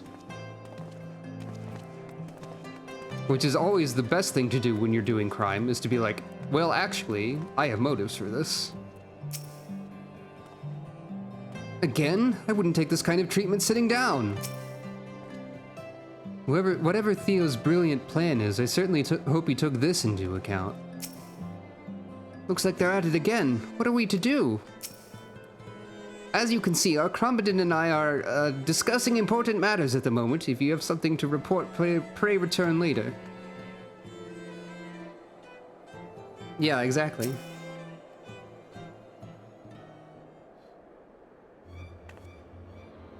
Trying to soothe again, but in cutscene form this time. Findings? Ha! As if anything you 4 managed to dig up can help me now. The hearing is about to begin. My fate is as good as sealed. There's still time, Crombadin. Earlier you pledged your innocence to us. Let us pledge it once more, at the hearing before one and all. The truth shall speak for itself. This wasn't the Theo voice, it changed. The truth? You expect those fools to see the truth when this evidence to the contrary is staring them in the face? How do you think this plan your pea-sized minds have concocted will succeed where all of Lebrossoir's best attempts have failed? We will succeed, our Crombadin, for it's not just I that stands with you, but the hero who brought to light the truth behind our very nation. Yes, there is nothing that she has not seen. I'm a cat. Hello. Surely you understand the implications of this. Don't you, Lebrossoir?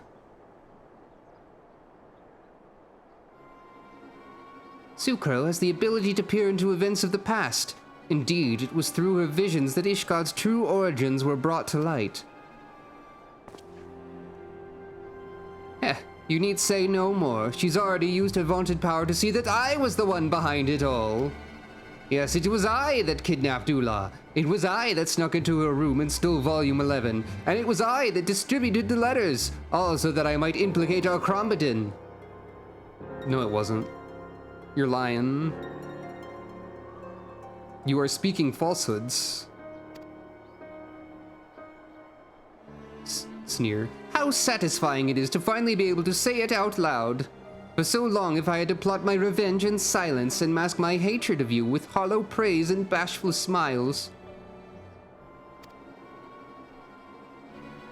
L'Abrassoir, what madness is this you speak?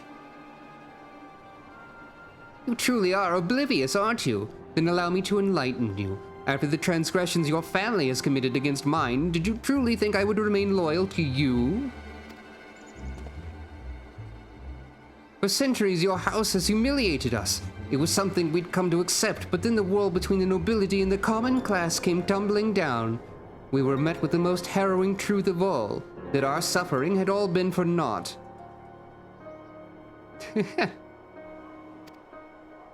Everything we grew up believing about our status was a fabrication, tall tales spun to keep us complacent. In reality, you're no better than two broom rats beside you. You never were.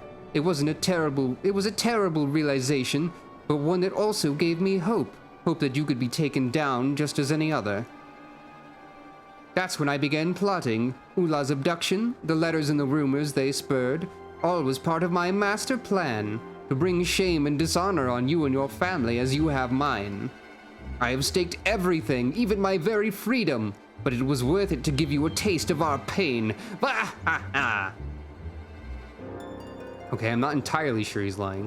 What's more, I bribed the two kidnappers into abducting Ula with money from your purse. And having entrusted the management of your finances to me, you never suspected a thing. L'Abrassoir, I can only imagine the pain you've endured, but to seek revenge in this way. Nevertheless, I thank you for confessing to your crimes. Now we can absolve our Crombadin of the false charges brought against him. Wait a minute, you mean that she didn't actually see into the past? You deceived me.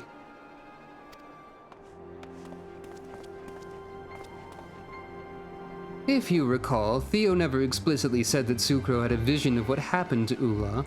He merely observed that she possesses such an ability. Truth be told, it's not even a power that can be controlled at will.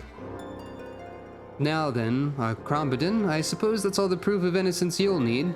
Let's escort L'Abrassoir to the hearing and have him repeat his most dramatic confession before the headmistress.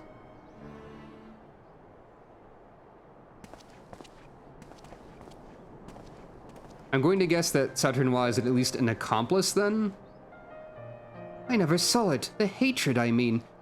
How could I have been so blind? We've been friends from childhood. Never for a moment did I question his loyalty. What a fool I was.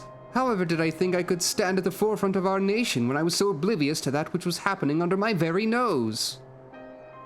Crombadin, pray do not torture yourself so. Rather, open your heart and allow Halone's wisdom to set you free. Once you come to see L'Abrassoir not only as your friend but as your peer, I promise that the both of you will find a way to mend any bonds that have been broken. Or L'Abrassoir is trying to take the fall for Saturnois. Saturnois, yeah. Of the Fury's love will all men receive, and by the balance of her spear will all be set free. You truly believe those words, don't you? You cling to them even when reality does all it can to prove you wrong. I suspect that it is that unwavering faith that your friends find so endearing. Now then, it is time for me to put my own faith to the test and face my fate head on. May the Fury have mercy.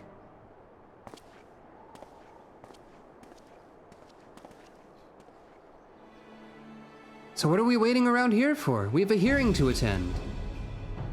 I'll meet you two there. There's something I must confirm with the inspector first. Sucro, I cannot shake the feeling that this affair runs far deeper than any of us could have imagined. If you would, please accompany our Crombadin to his hearing and see to it that nothing goes awry in my absence. Nod. Nod.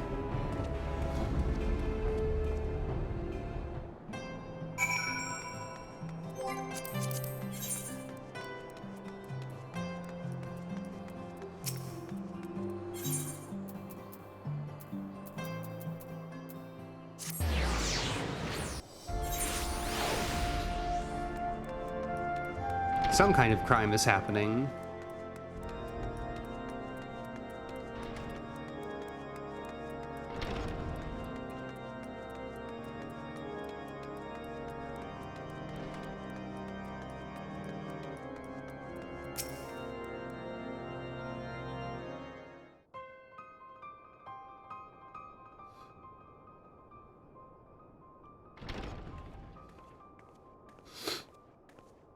Sucro is here.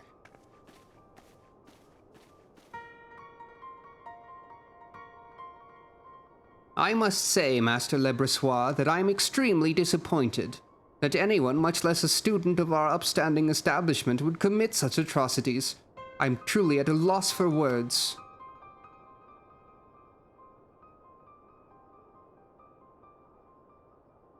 Headmaster Selvian, if I may, do you not find the timing of these confessions to be incredibly convenient? It's as if Master Lebrossois has been coerced into admitting to crimes he himself didn't commit. Let us not rush to condemn a man who may very well be innocent.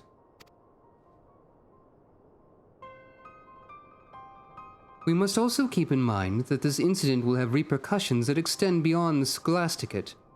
Distrust of our church has never been so high.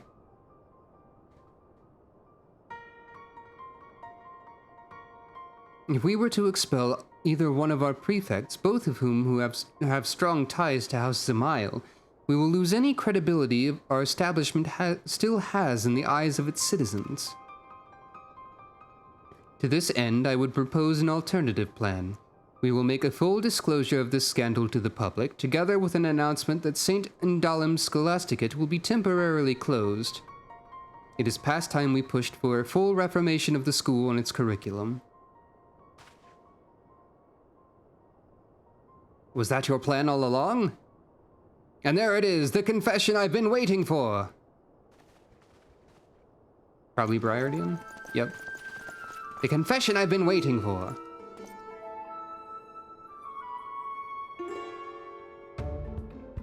Confession? Master Briardian, explain yourself.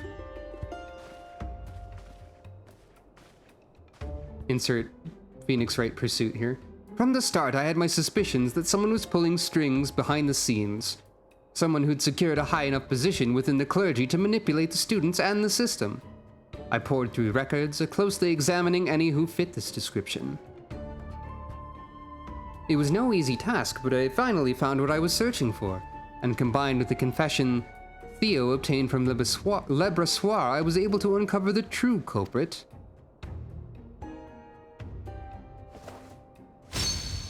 I speak of you, Saturnois, and I do not call you father, for you are no priest.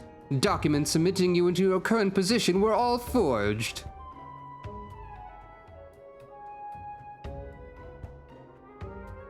You manipulated Lebrossois into carrying out what you yourself could not. You stirred up discord among the students, and fomented the people's distrust of the clergy in the hopes of creating an even greater rift between the people of Ishgard and the clergy, all in the hopes of seeing the Scholasticate closed down once and for all. But I don't understand. Why would Father Saturnois seek the ruin of the Scholasticate?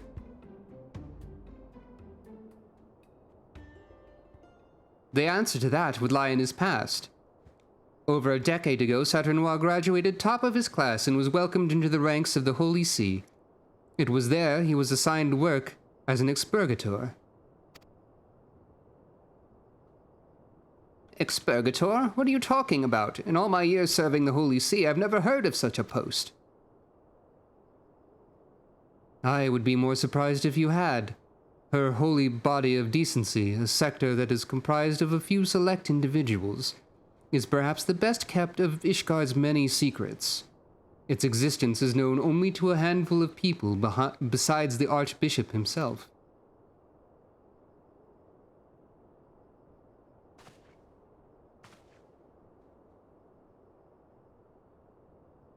I am impressed, Master Briardian. It would seem your reputation is well deserved. Though I must correct you on one account. I am no expurgator, but rather one of the so-called watchmen, consigned to guard them. That said, we shared a similar fate. Both expurgator and watchman alike were struck from official records and confined in the bowels of the Holy See, damned to live out our lives in the shadows as pallid husks of the men and women we could have been, all so that someday we might fulfill one task. Where written records were deemed too dangerous, expurgators would serve as living documents, orally passing down our nation's greatest secrets. When the time came for the Archbishop's successor to ascend the throne, we would briefly emerge from our isolation to pass from our mouths to their ears all we knew of Ishgard before sinking back into obscurity. Of course, no highborn man or woman would be condemned to this fate. No, this was a destiny reserved for commoners, orphans with no ties to the world above. 7 hells, so if the truth hadn't come to light, Theo and I... Men and women forced to sacrifice their own lives that our nation's darkest secrets might be preserved forever unbeknownst to her people. I can scarce believe my ears. Father Satinois, the friend you spoke of.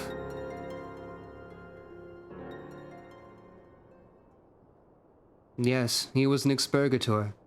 Such anguish did his duties cause him that he chose death over that wretched excuse for a life. And while a new era is upon us, one that does not condemn the innocent to a life of despair for the sake of one man, it does not undo the injustice of 1,000 years. It was to right the wrongs of the past I escaped that foul dungeon and made my way back to the place where it all began. This twisted institution, the place responsible for stealing the bright futures of young orphans, needs to be closed down for good.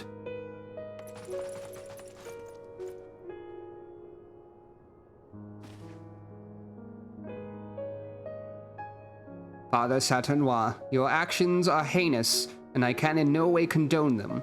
That said, if there is truth to what you say, perhaps it would be best for us to suspend all lessons until we can reach a consensus as to how we might proceed.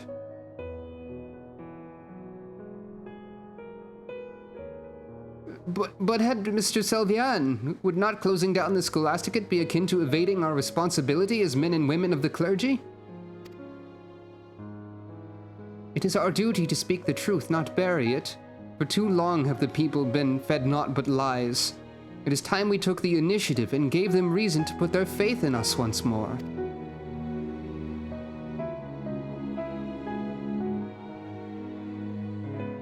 I must agree with Theo.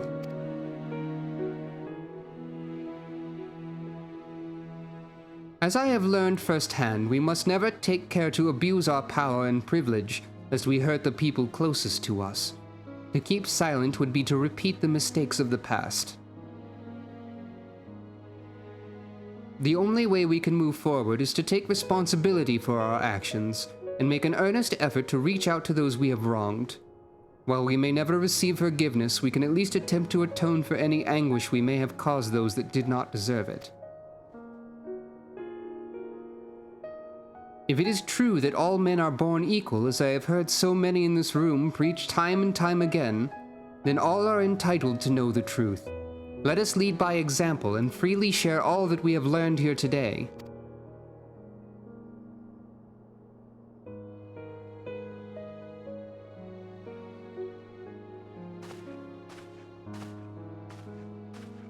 Father Satinois, while I cannot pretend to understand your ordeal or soothe the fury that has taken hold in your heart, I can promise you one thing.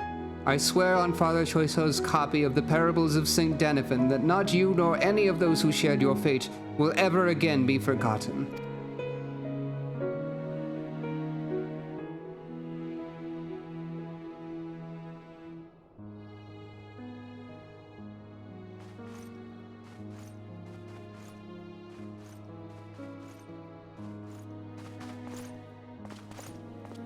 Thus all was laid bare before the public. The atrocities suffered by expurgator and watchman alike, along with the hand the Scholasticate and the Holy See had, in their terrible demise to something something.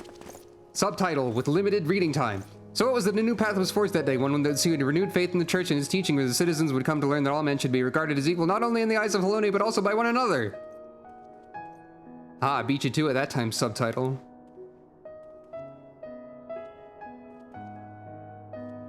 I can read fast if you make me. Don't underestimate my power. Sorry, I didn't read the entire first subtitle, though.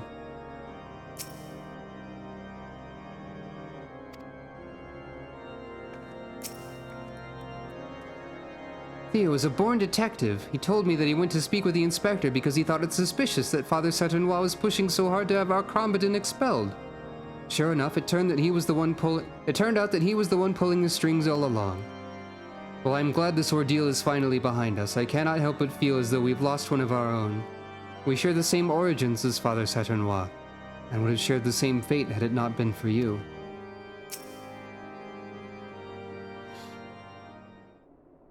Surprised that they have the subtitles in this questline at all. Sucro, thank you for restoring peace to the Scholasticate. You've reminded us that there's a world beyond these doors that relies as much upon us as we do them. You have opened our eyes and shown us that destiny is but the choices we make. If we are strong and persevere, I have no doubt that we can rebuild the Scholasticate and regain the people's trust. Nod.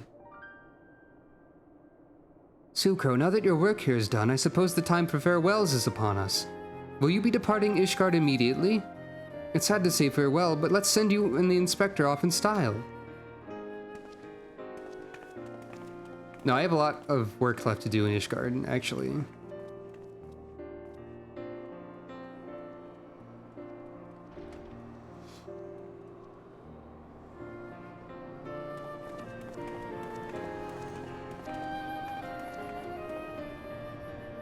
Ah, there is my trusted associate. I feared I might not be able to bid you a proper farewell before I left. On behalf of my uncle, allow me to thank you for all your hard work. There's still so much fighting and bickering going on. Couldn't you stay with us for just a bit longer? I fear there are certain more pressing mysteries that demand my attention, not to mention the certain young lady in Ul'dah who awaits my return. Oh, another client of yours, I take it? Theo, is your head screwed on backwards? He's talking about his... Tactless fools, the both of you. But I suppose you're nothing if not sincere, eh, Theo? And while I admit that naivete is one of your more endearing traits, combined with the blunderings of the idiot beside you, it's like as not to bring the Scholasticate to ruin. That's why you'll need someone with extensive knowledge of the affairs of Ishgard and proper connections to actually bring about the change you seek. Someone like me.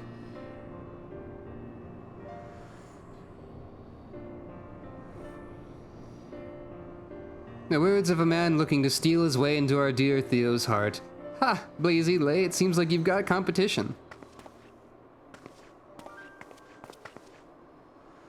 Fury take you all, call me what you will, but Theo would never replace me with anyone, much less a conniving snake like our Crombaton.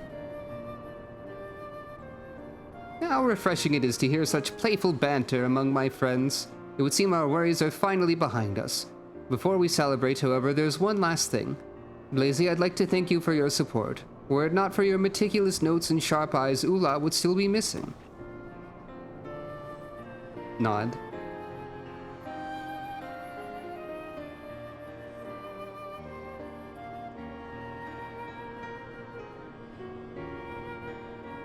Various smiles. Sucro, Inspector, words are not enough to express our gratitude. It was only because of you that we were able to unmask the perpetrator and restore peace to our school. Just as Father Choiseau brought you to us in Gorgain Mills, I cannot help but feel Halone guided you to us in our time of need. We hope to one day repay the kindness you've shown us by rebuilding the Scholasticate. When next you visit, we hope she will have retaken her place as the nation's top establishment of higher learning, and once again serve to light the people's way back to the halls of Halone. Nod.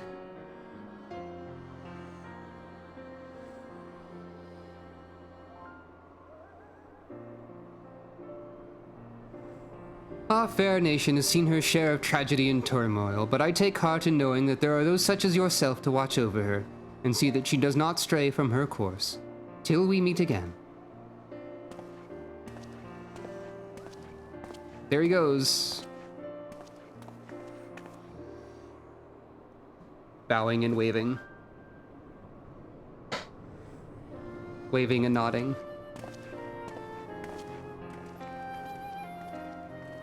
Camera pan upwards. Look at this cool building. Here is the Scholasticate code. You may remember this from Sucro's investigation of Hildebrand stuff. This is the same model used for the coats you can find in the Great Google Library, except that you can dye this one. I see it dyes the red parts. Neat.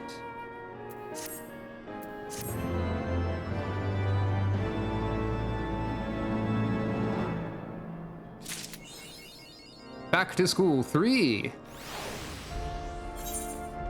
So Sucro graduated with 5 doctorates.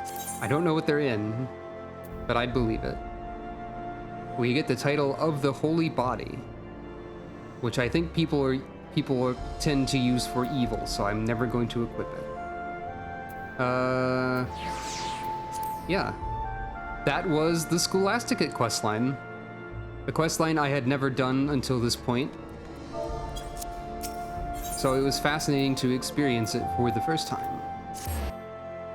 It was nice, I think. Fairly well done mystery.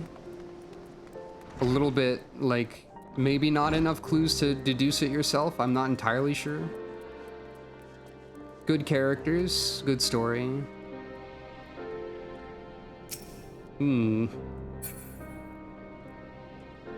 not entirely sure how much of a cat Sucro is in terms of, like, actually having real cat-like behaviors. But who knows? Can you put any of these in the armoire? No. To the glamour dresser with you, then.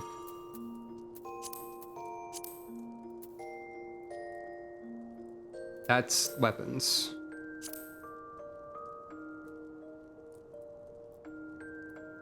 Sucro is a cat, but I don't know if she would do a lot of things that a regular cat would do. Is what I'm saying. And then... hurrah! Perhaps I will make use of those at some point. But I think this might just be the new, this might be the new Inspector Sucro outfit, in addition to being like a Professor Sucro kind of outfit. So if Hildebrand were to show up again for some reason, we might go back to this. Because I like this outfit a lot. However, back to Heavensward Sucro. Because next time on the stream, we are going to do the Warring Triad questline. I originally planned to do the Alexander questline next, but the Warring Triad one is actually necessary, or going to be necessary for me to complete my animal weapon that I've been working on the side just for fun. So I'd rather have that done sooner rather than later. I don't know how much time that will take. Or how much time Alexander will take. I'm expecting Alexander will probably take more than one stream. And then after Alexander, we resume the Heavensward, or rather the 3.x story. Ooh, Venture Copper. Oh yeah, I just remembered I can glamour retainers now, I think. Somehow. There's some way to do that? Cast glamours.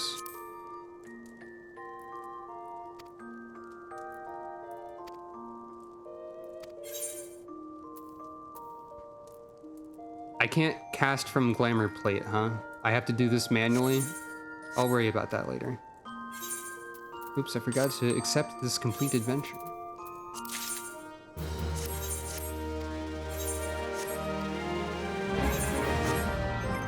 And last but not least, the Venture Copper is... General Purpose Pastel Green Dye. Probably not worth a lot. And on that note, thank you all for watching. This has been Sucro's Adventures in Final Fantasy XIV. Now she will take a nap. For at least 5 minutes.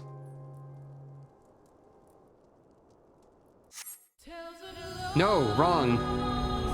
It's not that one, it's this one. There we go. I should really, if I'm going to log out like that, I should really set the title screen to be the correct one in advance. Pretend you didn't hear part of the Endwalker theme. Endwalker doesn't exist yet. Anyway. Good night, everyone. And thank you for stopping by.